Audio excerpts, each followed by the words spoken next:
Hi hello welcome to NN media. నేను రాకేష్.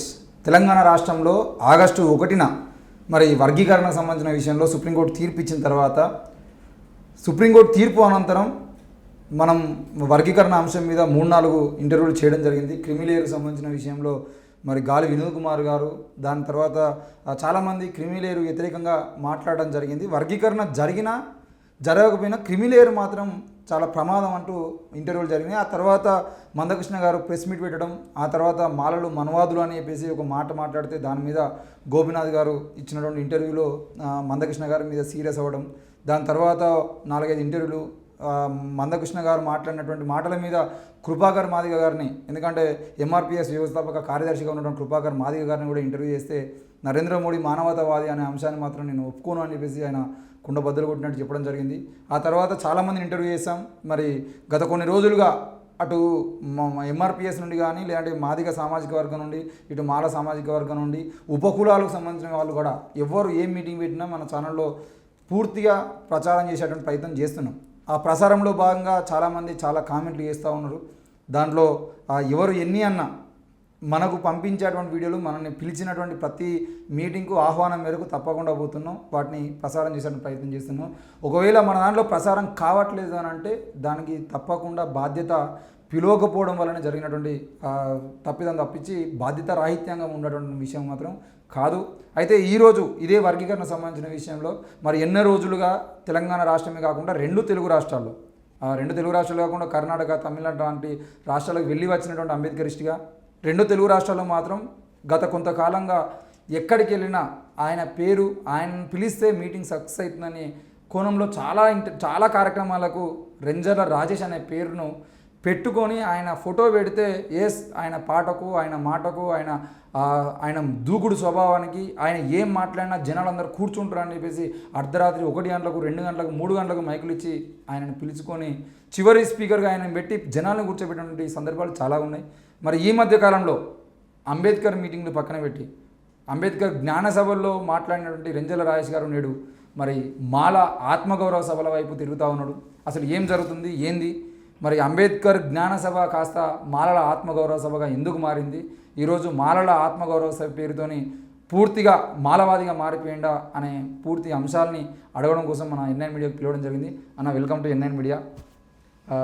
అంటే ముందుగా అంబేద్కర్ జ్ఞాన సభ అనేది సాయి చంద్ గారు బతుకున్నప్పుడు తెలంగాణ రాష్ట్రంలో ముఖ్యంగా పరిగి, వికారాబాద్, కోస్గి ఈ ఏరియాలో ఎక్కడ చూసినా రెంజల రాజేష్, సాయి చంద్, బైరి నరేష్ ఈ 3 పేర్లతోని ఏ సభ చూసినా కనీసం పొద్దున 3-4 గంటల వరకు జరిగిన సందర్భాలు కూడా ఉన్నాయి.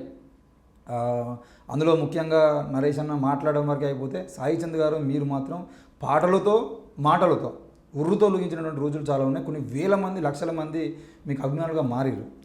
కానీ ఆ అభిమానులు బాధపడుతున్నటువంటి సందర్భం ఈ మధ్యలో కనబడతా ఉంది. అది తప్పకుండా మీరు సమాధానం చెప్పాల్సిన అవసరం ఉంది. అయితే దానికి సమాధానం చెప్పే ముందు ఈ మధ్యకాలంలో చాలా వేదికల మీద మేము మాలలం అంటూ ఒక పాట, దాంతోపాటు నడవరా మాల అంటూ కూడా 2 పాటలు పాడుతూ ఉన్నారు. ఏదన్నా ఒక పాటని ముందుగా పాడిన తర్వాత వెళ్దాం. మాలలం మేం మాలలం, ఈ పాట డాక్టర్ మంచాల లింగస్వామి గారు రాశారు, ఉస్మానియా యూనివర్సిటీ. దీనికి కూడా ఒక నేపథ్యం, ఒక బాధాకరమైనటువంటి విషయం కూడా ఉంది. ఈ విషయాన్ని మనం సమాజానికి తెలవాలి. అంటే మాలల పాట పాడితే ఎక్కడ మాల ముద్ర పడుతుందో అని మాలలు ఎవరు ఈ పాట పాడలే. ఆయన రాసిన 4 సంవత్సరాలు సింగర్లని వేడుకున్నాడు, వెతుక్కున్నాడు. మాదిగా సామాజిక వర్గం నుంచి ఉదార స్వభావం ఉన్న వాళ్ళని ఎవరినైనా పాడమంటే యాజ్ ఆర్టిస్ట్గా ఏ పాటైనా పాడరా. ఇట్స్ ఏ ఆర్టిస్ట్ యొక్క లక్షణం అది. మాదిగా సామాజిక వర్గంలో ఉన్న సోదరులు అడిగితే ఏమన్నా మనోళ్ళు చాలామంది ఉండగా మేము పాడితే ఎట్లుంటుంది అన్నారు. ఒక సందర్భంలో నేను కూడా ఎందుకులే అనవసరంగా పాట పాడి మనం ఎందుకు ఒక కులానికి అంకితం కావాల్సినటువంటి పరిస్థితి వస్తుంది, ఎందుకులే పాడడం అని చెప్పి పాడలేదు. కాలక్రమేణా మంచాల లింగస్వామి ఒక సందర్భంలో కలిసి అసలు ఏంది దాదా మాలలు అంటే దుర్మార్గులా అంటే వాళ్ళు మనుషులు కదా, ఇంత రాజ్యాంగం తెలిసినటువంటి వ్యక్తి నువ్వు కూడా మాలలో పాట పాడమంటే ఎందుకు ఇట్లా మాట్లాడుతున్నావు? నువ్వే స్వయంగా ఓడర్ల మీద పాట రాసినావు, నువ్వే ముద్రాజుల మీద పాట రాసినావు, నువ్వు గౌన్ల గురించి, మిగతా కులాల గురించి అద్భుతంగా మాట్లాడిన వ్యక్తి, నీలాంటి కూడా ఇట్లా భయపడితే ఎట్లా అని అన్నప్పుడు ఒక ఆలోచన వచ్చింది. అరే ఇప్పుడు ఎస్సీ, ఎస్టీ, బీసీ మైనారిటీలలో ఏ సమాజానికి అన్యాయం జరిగినా ఒక క్షణం ఆలోచించకుండా పాటలు రాసి పాడినటువంటి వ్యక్తులం మేము. Even you can take NRC, రైతులు కావచ్చు, ఏదైనా. అప్పుడు నాకు అనిపించింది వై షుడ్ వి ఎందుకు పాడద్దు, మాలల మీద పాట పాడితే ఏమవుతుంది అని చెప్పి పాడిన తర్వాత రాకేష్, అంటే అంతకుముందు ఈ విషయం బబ్లుకు తెలుసు, మన వేదాంత్ మౌర్యకు తెలుసు, ఇంకా చాలామందికి తెలుసు. చాలా సభలలో నన్ను మా మాదిగ సింహం, మాదిగ రత్నం, మా మాదిగ డైమండ్, మనువాదుల సింహస్వప్నం, మా మాదిగ జాతి బిడ్డ అని పిలిచిండ్రు. స్టేజ్ మీదకి ఎక్కినాం. 59 కులాలలో అందరం ఒక కుటుంబంగానే భావించుకొని ఉన్నాం కాబట్టి ఎక్కడ దాన్ని తప్పుగా అర్థం చేసుకోలేము. దీన్ని పాట పాడిన తర్వాత సో మంచాల లింగస్వామి గారు చాలా అద్భుతంగా రాసి దాన్ని కాంట్రవర్సీకి పోకుండా మాల సామాజిక వర్గం ఈ సమాజం యొక్క హితం కోసం ఏం చేసింది, నిజంగా చేసిందా లేదా కల్పించుకొని రాయడం వేరు, నిజంగా కార్యరూపం దాలిస్తే రాయడం వేరు. సో ఆయన ఒక సీక్వెన్స్లో రాసుకొని వచ్చిన తర్వాత దాదాపు దీంట్లో నేను కూడా ఒక చరణం రాస్తా అని చెప్పి నేను ఒక చరణం రాయడం జరిగింది. ఆ పాట చాలా ప్రభావం చూపించింది. మాలలు ఒకంత దాన్ని జాతీయ గీతం కింద కూడా ఇష్టపడ్డటువంటి కోణం ఉంది. సో ఆ పాట ఒకసారి మీకోసం. మాలలం మేం మాలలం, మహామల్లా యోధులం, ఈ దేశమూల వాసులం, నాగరికత నాందులం, ఉద్యమాల బిడ్డలం, అస్తమించని పొద్దులం, ఉద్యమాల బిడ్డలం, అస్తమించని పొద్దులం, సకల జనుల హితము కోరి సంపదను సృష్టించినోళ్ళం, మాలలం మేం మాలలం, మహామల్లా యోధులం, ఈ దేశమూల వాసులం, నాగరికత నాందులం, నాగజాతి బిడ్డలం, నడు రాజ్యమేలిన రాజులం, మౌర్య వంశవీరులం, మేము మహరు వీరాయోధులం, మడమ తిప్పని మాల జాతి పొత్తు కడుపులో పుట్టినోళ్ళం, ప్రపంచానికే మల్ల విద్యను పరిచయాన్ని చేసినోళ్ళం, మాలలం మేం మాలలం. ఇట్లా మంచాల లింగస్వామి గారు చాలా అద్భుతంగా అంటే ఈ సామాజిక వర్గాలు దళిత జాతికి ఎందుకు ప్రాతినిధ్యం వహించినాయి, పెద్దన్న పాత్రను ఎందుకు పోషించినాయి, అందరికంటే విద్యను ముందు అభ్యసించినాయి, అవకాశాలను అందిపుచ్చుకునే అనే విషయాన్ని చాలా అద్భుతంగా రాస్తాడు. అంబేద్కర్ అయ్యా మాటలల్లో విద్య విలువను ఎరిగినోళ్ళం, కుల వృత్తి సంఖ్యల్లేసుకోక చదువుకై పరుగెత్తినోళ్ళం, జ్ఞాన యుద్ధము చేసి విజ్ఞాన కాంతిని పంచినోళ్ళం, మేము నేర్చిన జ్ఞానమంతా తోటి వాళ్లకు పంచినోళ్ళం, మాలలం మేం మాలలం. ఎక్కడ ఒక కులాన్ని అంకితం చేసి రాయలేదు, ఎంత అద్భుతంగా రాసించుడు ఆయన. జ్ఞాన యుద్ధము చేసి విజ్ఞాన కాంతిని పంచినోళ్ళం, మేము నేర్చిన జ్ఞానమంతా మా తోటి వాళ్లకు పంచినోళ్ళం, మాలలం మేం మాలలం. అక్కడ నేను ఒక చరణం రాస్తా. అంటే ఇదంతా పూర్వం సంగతి పక్కన పెడతాం, బాబాసాహెబ్ అంబేద్కర్ ఇదంతా కూడా పూర్వం, ఆధునిక యుగంలో మన కన్నం కూడా జరిగింది. మేము నడవని అడవి లేదు, ఎత్తని బందూకు లేదు, చెయ్యని త్యాగాలు లేవు, చెమటగార్చని నేల లేదు, అంటరాని గుడిసెలల్లో పొద్దు పొడుపును చూడాలని. ఇది మాలజాతి గుడిసెలల్లే. అంటరాని గుడిసెలల్లో పొద్దు పొడుపును చూడాలని, పోరుబాటకు పెద్ద బిడ్డై ముందు వరుసలో నడిచినోళ్ళం, మాలలం మేం మాలలం, మహామల్లా యోధులం. అంటే ఇంత స్పష్టంగా, అంటే నరనరాల్లో ఎక్కడ మాకు కులం యొక్క స్పృహ ఉండొచ్చు కానీ కులం యొక్క మత్తు లేదు మాకు. అందుకే జనరల్ సభలలో ఉన్నటువంటి నేను ఆ పాట పాడిన తర్వాత కులవాదిని అయిపోయినా, నాకు అసలు అర్థమే కాలేదు. ఆహా అంటే అంతకుముందు మాలల ఊసెత్తిన కులవాదులే, మాలల పాట పాడిన కులవాదులే, మాలల గురించి మాట్లాడిన కులవాదులే. ఈ భారతదేశంలో అందరికంటే పెద్ద కులోన్మాదులు ఎవరంటే మాలలు అనేటువంటి ఒక వ్యూహము అప్పటికే తెరచాప వెనకాల దాచుకున్న సంగతి నాకు అర్థం కాలేదు రాకేష్.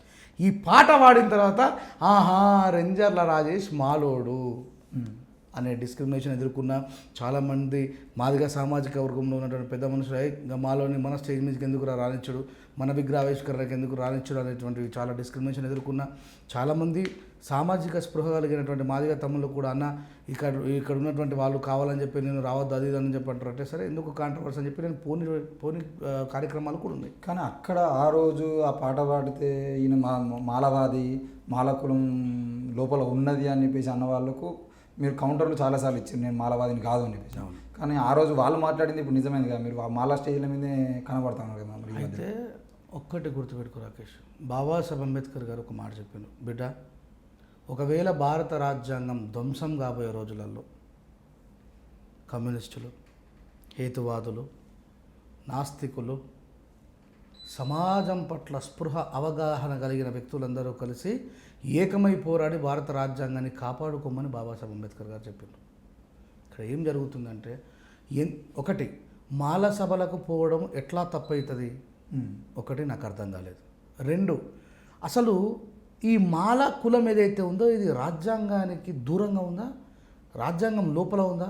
రెండు. మూడు, 59 కులాలలో మాల కులం ఒక కులమా కాదా?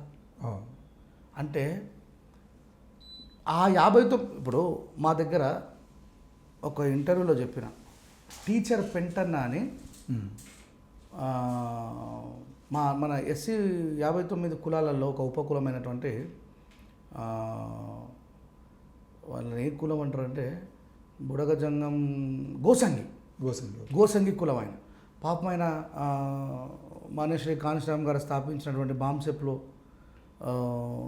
బాంసెప్ కార్యక్రమాల్లో ఉంటూ ఆయన పే బ్యాక్ టు సొసైటీ చేస్తూ ట్రెజరింగ్ టాలెంట్ టైం ఇచ్చి ఉంటూ ఆ పిల్లలు ఎవరైతే ఉన్నారో బుడగజంగం పిల్లలు ఎవరైతే ఉన్నారో ఒక 5-6 సంవత్సరాల క్రితం ఎస్సీలలో మంచి ఉత్తీర్ణత సాధించారు. ఓకే, వాళ్ళకు ప్రోత్సాహం ఇవ్వాలా, వాళ్ళకు బాబాసాహెబ్ అంబేద్కర్ ఏం చేసిండు. ఈరోజు అంబేద్కర్ అంటే కేవలం మాలమాదిగలకే కాదు, బుడగజంగాలకు కూడా బాబాసాహెబ్ అంబేద్కర్ ఎలాంటి అవకాశాలు కల్పించడం అనేటువంటి విషయాన్ని చెప్పడం కోసం ఒక బీసీ వక్తని నన్ను పిలిచిండు.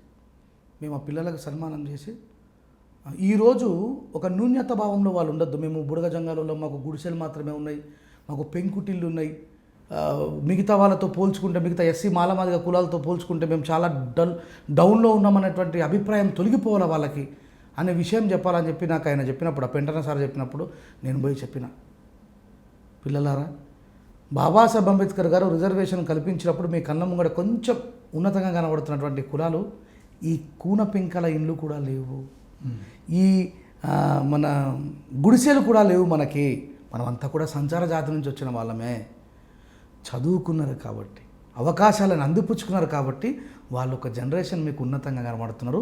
అదే మార్గంలో విద్యను అభ్యసించి మీరు కూడా అవకాశాలను సాధించుకుంటే ఆ కేటగిరీకి పోతారు. దిస్ ఈజ్ ఈ సమానత్వము, మనుషులతో సమానమైనటువంటి ఫెటర్నిటీ కోసమే బాబాసాహెబ్ అంబేద్కర్ గారు ఒక ల్యాడర్ని ఏర్పాటు చేశారు, నిచ్చెనని ఏర్పాటు చేశారు. మీరు ఈరోజు 10th క్లాస్ పాస్ అయిన మీరు రేపు ఇంటర్ పాస్ అయ్యి, డిగ్రీ పాస్ అయ్యి, పీజీ చేసి పిహెచ్డి వరకు పోయి ఉన్నతమైనటువంటి పదవులు అనుభవించాలంటే ఈ విద్య ఒకటే మార్గం. మీరు ఆ పూరి గుడిసె నుంచి ఈ ఏమంటారు పెంకుటిల్లు వరకు వచ్చి రేపు పొద్దున డూప్లెక్స్ వరకు పోవాలంటే ఒక విద్య మాత్రమే దానివల్ల సాధ్యమవుతుంది. బాబాసాహెబ్ అంబేద్కర్ 45 సంవత్సరాల వరకు కూడా స్టూడెంట్గా ఉన్నాడని చెప్పి ఆ పిల్లల లోపల ఒక మంచి బూస్టింగ్ ఇచ్చాను. అంటే ఆ రోజు రెంజల్ రాయేష్ మాలోడు లెక్క కనిపించాడు వాళ్ళకి. బుడగజంగమైనకి మా బుడగజంగమని పిలుచుకుంటా, ఈ మాలోడు నాకెందుకు అని అనుకోలేడు. నేను దట్ ఈస్ మై రెస్పాన్సిబిలిటీ. 59 కులాలలో ఆ బిడ్డలు కూడా నా వాళ్ళే కాబట్టి నేను పోయినా మాట్లాడిన. ఈరోజు ఏమైంది, ఎప్పుడూ కనబడని ఈ రెంజల రాజేష్ మాల సభల మీద ఎందుకు కనబడాల్సి వస్తుందంటే నేను రాజ్యాంగాన్ని రక్షించడం కోసం పోయినా. ఇక మాల సభ మీద కనబడడం మాత్రమే ఇబ్బంది కాదు, మాల సభ మీద మాత్రమే కనబడటమే ఇబ్బంది. మాలల సభల్లో కనబడడానికి కేవలం మాలల సభలలోనే కనబడడానికి తేడా ఉంది. ఎస్ నేను మళ్ళీ చెప్తున్నా, నేను రాజ్యాంగాన్ని రక్షించడం కోసం పోయినా. ఆ రాజ్యాంగాన్ని రక్షించడానికి 59 కులాల్లో నడుం కట్టుకొని మనువాదులతో యుద్ధానికి సిద్ధంగా ఉన్నది కేవలం మాలలు మాత్రమే అని చెప్పంటున్నా. ఏ ఒక్క మాదిగ సామాజిక వర్గంలో ఉన్నటువంటి మానవతావాదైనా బయటకు వచ్చి సుప్రీంకోర్టు ఈరోజు వాళ్ళ బీజేపీ సుప్రీంకోర్టు ఇచ్చిన తీర్పు భారత రాజ్యాంగానికి విఘాతం కల్పించేది, అది భారత రాజ్యాంగానికి విఘాతం కల్పిస్తుంది, విరుద్ధంగా వచ్చిందని చెప్పేసి ఏ ఒక్క మానవతావాది మాదిగలలో నుంచి కానీ ఇంకా మాదిగ ఉపకులాల నుంచి కానీ బయటకు వచ్చి ఒక్క మాట చెప్పుంటే ఆ సభ మీదకి కూడా నేను మాట్లాడేటోని. బికాజ్ ఐఎమ్ దేర్ అంటే మాలలు వాళ్ళు, నేను వాళ్ళకి చెప్పిన ఆ సభలలో కూడా చెప్పిన, అసలు మీకు కూడా తెలియాలి మాల సామాజిక వర్గానికి కూడా ఇంతసేపు వర్గీకరణ అనేది భారత రాజ్యాంగం ప్రకారం జరిగితే ఎవరు వ్యతిరేకించరు. ఓకే, భారత రాజ్యాంగం ప్రకారం ఇప్పుడు మాలల జనాభా దామాషా తెలియదు, 1931 తప్ప ఇప్పటివరకు కులగణన జరగలే. దాని 30 లక్షల మంది ఉంటారు, 40 లక్షల మంది ఉంటారు అంటే నేను ఇప్పుడు వీళ్ళు ఇప్పుడు మనకు సహజంగా ఊర్లలో తెలియదా, మన ఊర్లో మాలలు ఎందరో మా దగ్గర దేశం దాకా ఎందుకు పోతావు నువ్వు? మన ఊర్లో మన చుట్టుపక్కల ఊర్లలో వీళ్ళు చెప్పిన లెక్కల ప్రకారం ఒక ఊర్లో 100 కుటుంబాలు మాదిగ సామాజిక వర్గాల్లో ఉంటే 4 కుటుంబాలు ఉండాలి. అట్లా లేవే, వాళ్ళని మించి కూడా ఉన్నాయి. వీళ్ళ లెక్క ఎవరు తీసింది మరి? ఇప్పుడు 20 లక్షల మాలలు ఉన్నారు, 70 లక్షల మాదిగలు ఉన్నారంటే వీళ్ళ లెక్క ఎవరు తీసారు? కాదు కదా. ఇప్పుడు నీకు కేటగిరైజేషన్ కావాలన్నప్పుడు రాజ్యాంగబద్ధంగా పోయి చేసుకో. గోరెడ్డి వెంకన్న ఈ మాట అన్నందుకే ఒరే గోరెడ్డి వెంకన్న నీకు గోరి కడతామంటున్నారు. ఏమన్నాడు ఆయన? ఎవరి జనాభా దామాష ప్రకారం వాళ్ళు తీసుకోండి బిడ్డ అన్నాడు. అది తప్ప? దానికే గోరెడ్డి వెంకన్న నీకు గోరి కడతాం, నీకు సాగు తప్పు కొడతాం. What is this non sense? మీరు మాదిగ సామాజిక వర్గంలో ఉట్టిరా లేకపోతే మనువాదులా? ఏమంటారు మరి? ఇట్లా మాట్లాడుతున్న వాళ్ళు తప్పు అని అదే సామాజిక వర్గంలో ఉన్నటువంటి వేరే వాళ్ళు కూడా మాట్లాడట్లేదు. నేను భారత రాజ్యాంగాన్ని రక్షించడంలో ఈ తెలుగు నేలపైన మాలల ముందుకు వచ్చారు. మళ్ళీ చెప్తున్నా, సుప్రీంకోర్టు తీర్పు కాదు అది. కనీసం ఆ తీర్పులో ఏమున్నదో కూడా తెలియదు మనలోకు. ఎవడో చెప్పింది వినడం తప్ప. 30 సంవత్సరాల నుంచి మాలలు మనవాదులు అయితే బాబాసాహెబ్ అంబేద్కర్ చెప్పినటువంటి ఆ బ్రాహ్మణ్య వ్యవస్థ నుంచి బయటకు రమ్మంటే ఈరోజు బుద్ధిజంలో ఉన్నది ఎవరు? ఇంకా వేరే మతాలలో అన్న బానిసలుగా కాకుండా మనం స్వేచ్ఛ కోసం రావాలని చెప్పేసి ఆర్టికల్ 26, 27, 28ని ఉపయోగించుకొని బయటకు వచ్చింది ఎవరు? ఇంకా దాంట్లోనే మనువాద మత్తులో కుంగి బురదలో పొదుకుతున్న వాళ్ళు ఎవరు? ప్రతిసారి as I'm belongs to that category అని చూపించుకుంటుంది ఎవరు? సుప్రీంకోర్టు ఏం తీర్పిచ్చింది? 500 పేజీలలో దాని యొక్క కనీసం మూలమేంది? దానివల్ల ఏం జరగబోతుందని ఎవరినైనా అడుగున్నాం ఇంటర్వ్యూ చేసి నేను రీసెంట్గా ఎవడో బచ్చగాడు నీ మీద కౌంటర్ వేస్తున్నాగా చూసిన ఎన్ఐన్ మీడియా కేవలం మాలకు మాత్రమే సహకరిస్తుందని చెప్పి కృపాకర్ మాదిగ గారు మాట్లాడిన మాటలు కూడా నీ ఎన్ఐన్ మీడియాలో నేను విన్నాను. కనీసం అరే ఎంత సామాజిక రుగ్మతులతో వీళ్ళు బాధపడుతున్నారంటే, వాళ్ళకి 2004లో నారా చంద్రబాబు నాయుడు గారు చేసిరు కదా. ఎందుకు మరి వెనక్కిపోయింది? అది రాజ్యాంగబద్ధంగా జరిగితే వెనకకి ఎట్లా పోతుంది? అంటే అప్పుడు సుప్రీంకోర్టు తీర్పు ఇవ్వలేదు కదా, ఇది ప్రభుత్వం చట్టం చేసుకొని చేసింది కాబట్టి. అరే రాకేష్, సుప్రీంకోర్టు భారత రాజ్యాంగానికి కట్టుబడి పనిచేయాలి. సుప్రీంకోర్టు చెప్పినట్టు భారత రాజ్యాంగం వినదు. ఇప్పుడు చాలామంది మన సోదరులలో తెలంగాణ పోరాటంలో పాల్గొన్నారు కదా. తెలంగాణ పోరాటం ఎట్లాగైతే స్టెప్ బై స్టెప్ పోయి బిల్లు చేయించుకొని వచ్చిందో అట్లా చేసుకోరు. ఎవరు అంటారు మిమ్మల్ని? అట్లా వర్గీకరణకు సంబంధించిన విషయంలో రాజేష్ రేంజర్ల వర్గీకరణ వ్యతిరేకి అనే ముద్ర ఉన్నది. అది తప్పు అంటారా మీరు? భారత రాజ్యాంగ ప్రకారం జరిగే వర్గీకరణని ఎవరు తప్పన్నారు? దానికి ఒక పద్ధతి ఉంది. ఇక్కడ మన అసెంబ్లీలో చట్టం చేయాలి, దాన్ని ఉభయ సభలలో తీసుకుపోయి ఆమోదింపజేయాలి. ఈ దేశంలో ఉన్నటువంటి సగం రాష్ట్రాల వ్యక్తులు దానికి ఆమోదం తెలిపాలి.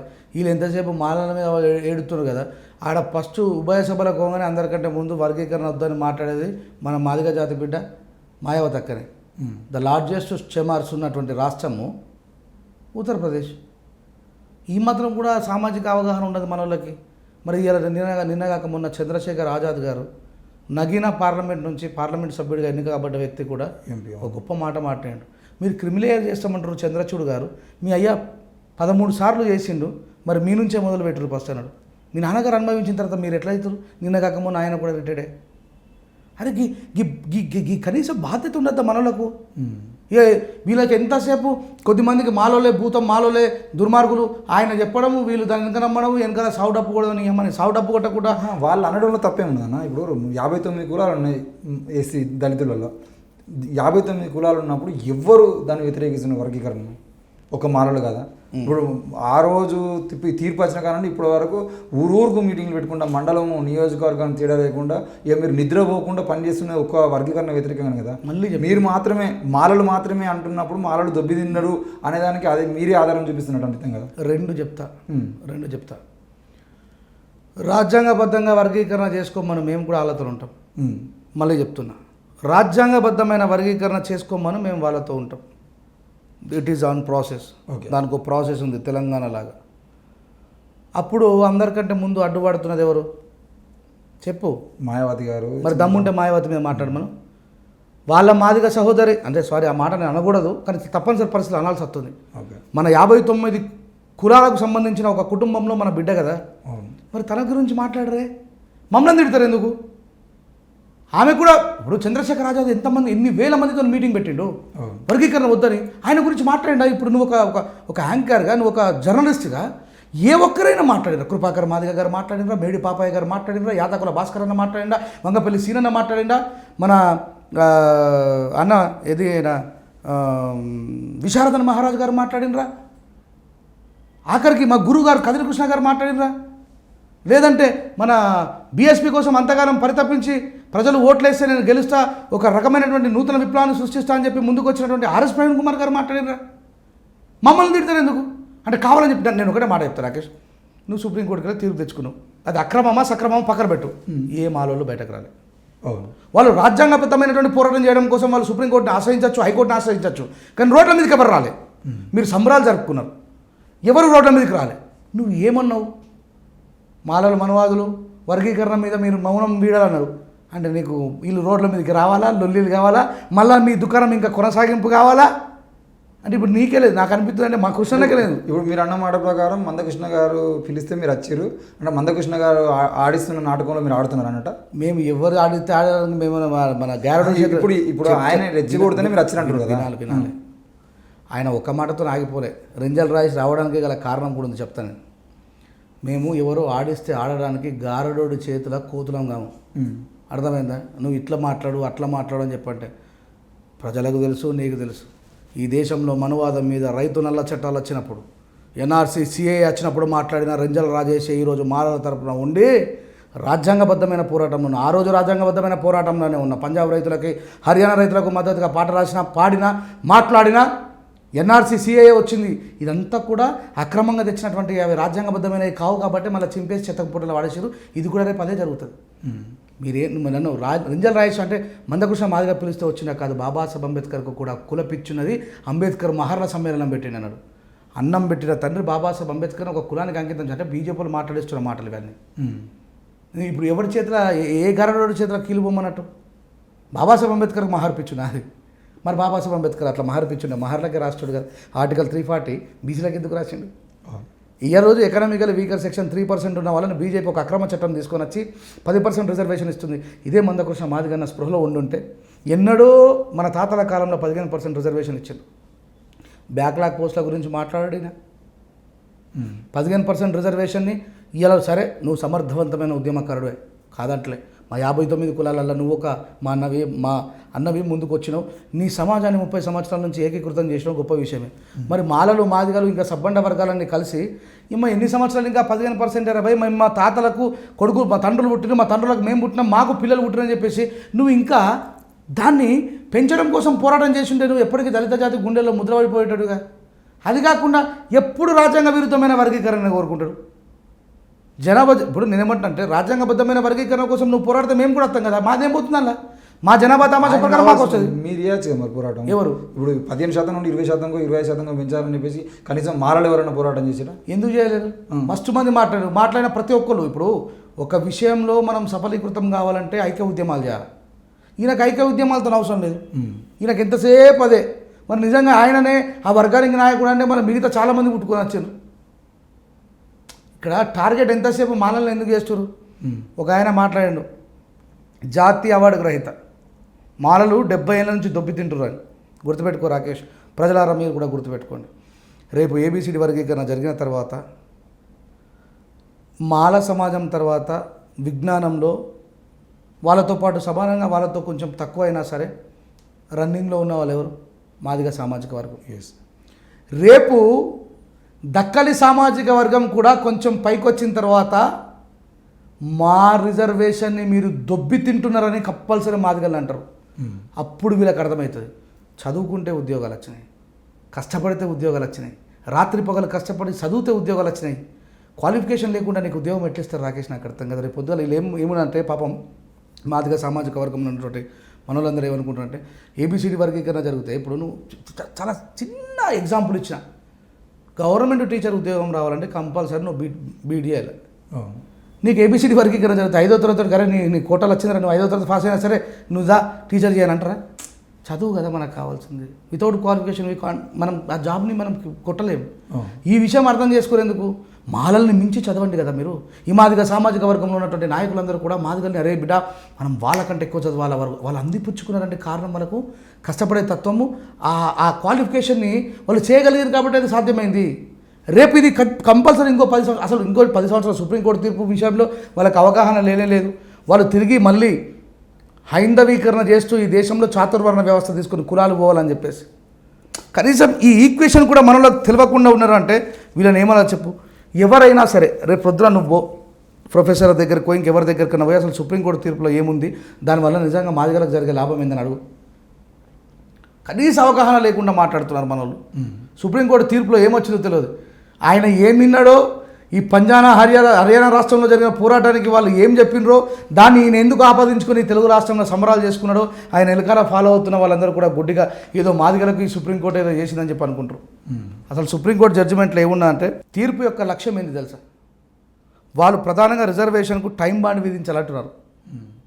ఈ రిజర్వేషన్ ఎన్ని సంవత్సరాలు కొనసాగించాలి? రిజర్వేషన్ ఆర్థికత్వం కోసం కాదు, అసమానతలు పోగొట్టడం కోసం. పోయినాయా రాకేష్ అసమానతలు? నువ్వు ఒక జర్నలిస్ట్గా మనస్సాక్షితో చెప్పు. ఇప్పటికీ మాదిగలకు ఎస్సీ ఎస్టీలకు మేము రూములు ఇవ్వమని చెప్పి పెడతలేరా? ప్రొఫెసర్లు కూడా అన్నారు కదా చాలామంది, అటు మాదిగ ప్రొఫెసర్లు మాల ప్రొఫెసర్లు అందరూ కూడా మేము మా కులం చూసి రూమ్ ఇవ్వాలని చెప్పేసి మాట్లాడారు. అరే ఒక ప్రొఫెసర్కు నెలకు 1,50,000 రూపాయల జీతం వచ్చే వ్యక్తి ఆయన ఒక ఉన్నతమైన స్టేజ్లో ఉన్న వానికి కూడా నీ కులం ఎప్పటికీ చాలామందికి ఆ కింద కామెంట్లు పెడుతున్న వాళ్ళు ఈ మధ్య అయితే బీజేపీలో ఉన్నటువంటి ఐటీ సెల్ వాళ్ళు వచ్చి పెడుతూ ఉన్నారు. అవన్నా మరి కులమే అద్దని పోరాడినావు కదా, మరి రిజర్వేషన్ పోదురా బేవకూఫ్ గాడిద కొడుకులారా, అసమానతలు పైసల కోసం కాదు రిజర్వేషన్, వీళ్ళకి అర్థం కాదు. సామాజిక సమానత్వం కోసం బాబాసాహెబ్ అంబేద్కర్ గారు అధ్యక్షుడు. ఈయనేమో సుప్రీంకోర్టు తీర్పులా రిజర్వేషన్కు టైం బాండ్ పెట్టాలంటున్నాం. రిజర్వేషన్ని ఇక మస్తు సంవత్సరాల నుంచి మేము కొనసాగిస్తున్నాం, దీన్ని టైం బాండ్ పెట్టి ఇక ముగించాలని చెప్పి అంటున్నారు. కాసిం అన్న యూనివర్సిటీ ప్రొఫెసర్ అయినా ఇప్పటికీ ఆయన మీద ఆయన మాదిగూడనేటువంటి అపవాదు పోతలేదే. సంబరాలు కూడా మొట్టమొదటి దళిత మాదిగ ప్రొఫెసర్కి అని చెప్పేసి చెప్పుకునే పరిస్థితిలో ఉన్నది. అంటే ఏమన్నట్టు ఇంకా ఆయనను మాదిగవాడిగా చూస్తున్నామని ఆయన ఒక విద్యావంతుడు అనే విషయాన్ని ఒక మేధావికి రావాల్సిన వాడికి వచ్చింది అనే మాట మాట్లాడకుండా ఇది అనడం కూడా. అవును, కాసిం ఒక అట్టడుగు వర్గాల నుంచి చదువుకున్నాడు, గొప్పోడైండు, చరిత్ర కలిగిన ఉస్మానియా యూనివర్సిటీకి ఇలా ప్రిన్సిపల్ అయినా చెప్పి చెప్తారా ఎవడు? మొట్టమొదటి దళితుడికి. ఇంకా ఇక కింద ఇక మనోళ్ళు అక్కి గిరికిరి మనోడేంట్రా. ఆ యూనివర్సిటీలో ఉన్న ప్రొఫెసర్లు అందరిలో ప్రిన్సిపాల్ కావాల్సినటువంటి హోదాకి ఎదిగినప్పుడు మనం మేధావి అని రాయకుండానే రాయడం కరెక్ట్ కాదు. అయితే ఇక్కడ ఇంకో విషయం, మీరు ఇంతకుముందు మాట్లాడుతూ చదువుకుంటే ఉద్యోగాలు వస్తాయి, కష్టపడితే ఉద్యోగాలు వస్తాయి అన్నారు కదా. మాలలు సామాజికంగా ఆర్థికంగా ఎదిగిన తర్వాత వాళ్ళతో పోటీ పడడానికి మిగతా 57 కులాలు 58 కులాలు ఉపకులాలతో కలుపుకుంటే 58 కులాలు మాదిగ సామాజిక వర్గంతో కలుపుకుంటే వీళ్ళు పోటీ పడలేనటువంటి పరిస్థితిలో వీళ్ళ పిల్లలు ఇప్పుడు మాల పిల్లలు ఇంగ్లీష్ మీడియం చదివి వీళ్ళు తెలుగు మీడియం నుండి వచ్చారనుకో వాళ్ళతో పోటీ పడలేకపోతారు. దానివల్ల వీళ్ళు చదువుల్లోనే పోటీ పడలేనటువంటి పరిస్థితుల్లో ఉద్యోగాల్లో వాటాలో పోటీ పడే పరిస్థితి లేదు. ఇప్పుడు ఒక కుటుంబంలో ఉన్నటువంటి వాళ్ళే అన్నదమ్ములకు ఎవరిని సపరేట్ వాళ్ళకి భూములు పంచుకుంటారు, ఇల్లు పంచుకుంటారు, ఆఖరికి ఇంట్లో ఉన్న వాళ్ళు కూడా ఎవరి పళ్ళం వాళ్ళకు పెట్టుకున్నటువంటి పరిస్థితి. ఆ సమానమైన వాటా తీసుకుందాం అనేది కూడా కేవలం మేము మీతో పోటీ పడలేకపోయిన పరిస్థితి ఉంది కాబట్టి కదా. ఇప్పుడు చదువుకునేటువంటి పరిస్థితుల్లో లేరు, మీరు ముందే ఎదిగి ఉన్నారు కాబట్టి మీతో పోటీ పడాలంటే ఇబ్బంది అనే కాడ వాళ్ళు వాట ఆడుతున్నారు. ఎవరు మొత్తం ఈ వర్గీకరణ అనే అంశము మీతో పోటీ పడలేని పరిస్థితి ఉంది అని చెప్పేసి ఒప్పుకున్నారు కదా. అప్పుడు మరి మీరు ఒప్పుకోవచ్చు కదా.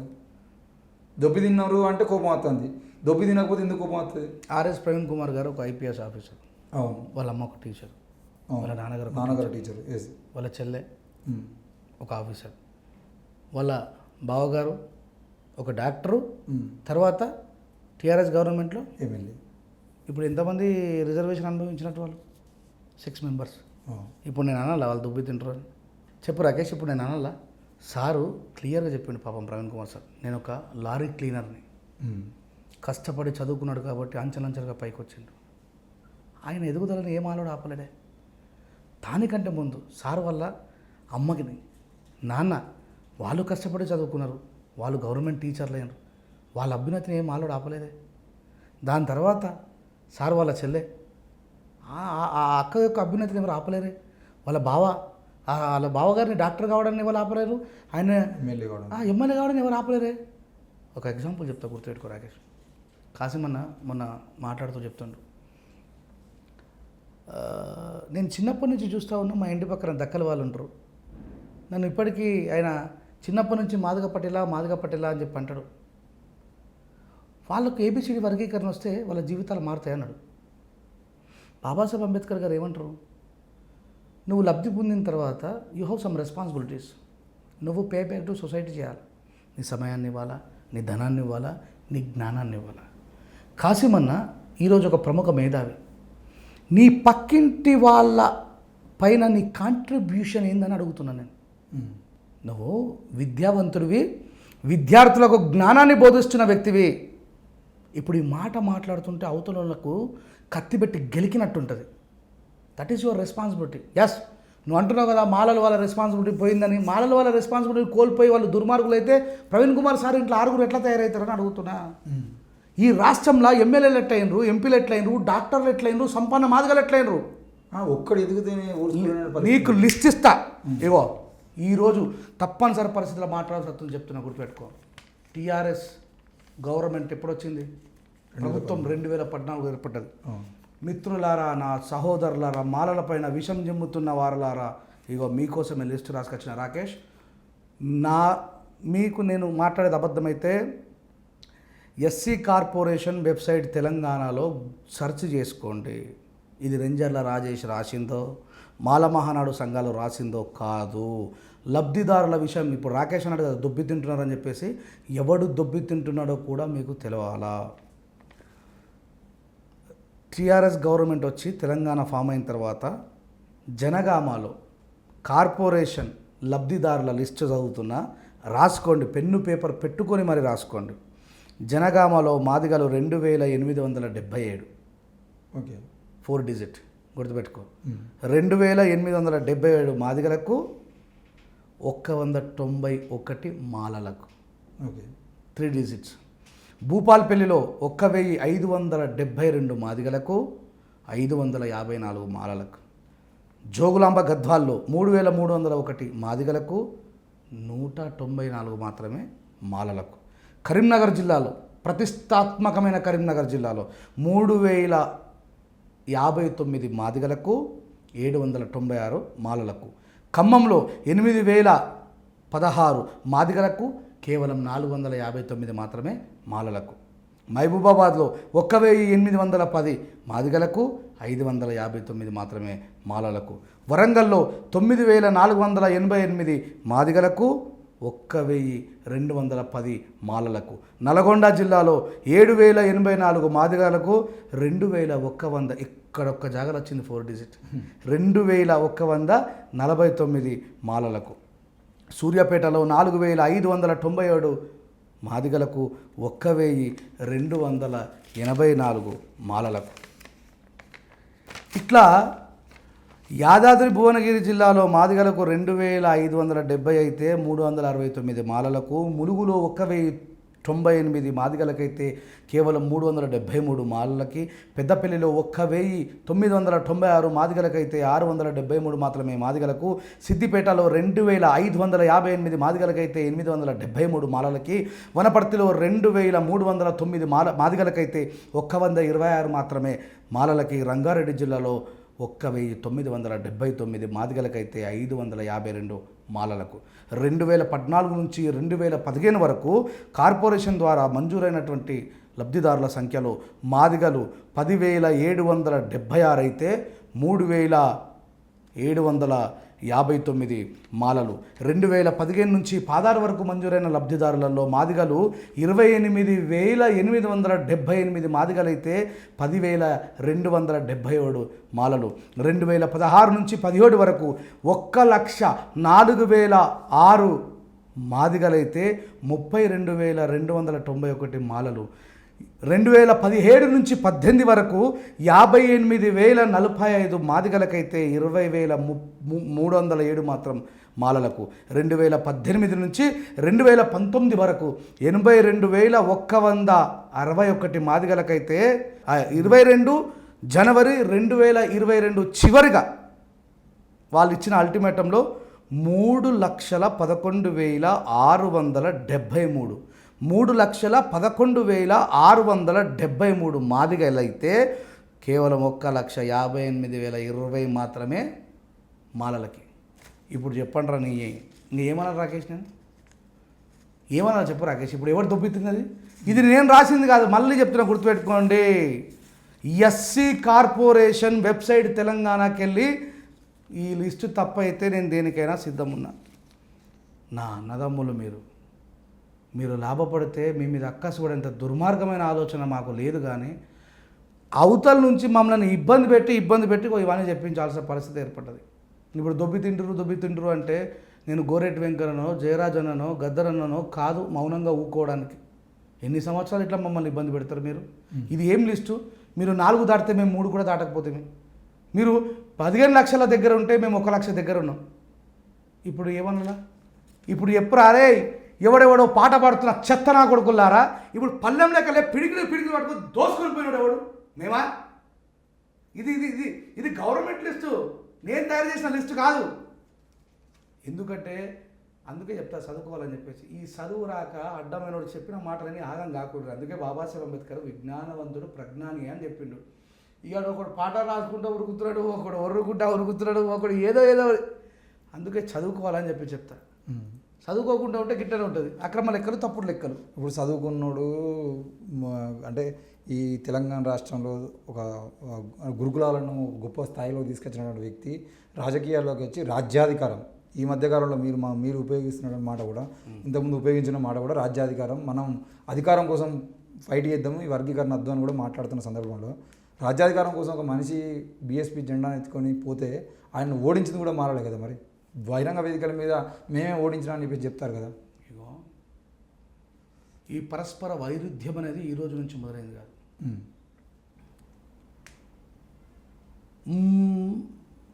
మునుగోడు ఎలక్షన్ ముందా, ఎమ్మెల్యే ఎలక్షన్ ముందా? మునుగోడు ఎలక్షన్ ముందు.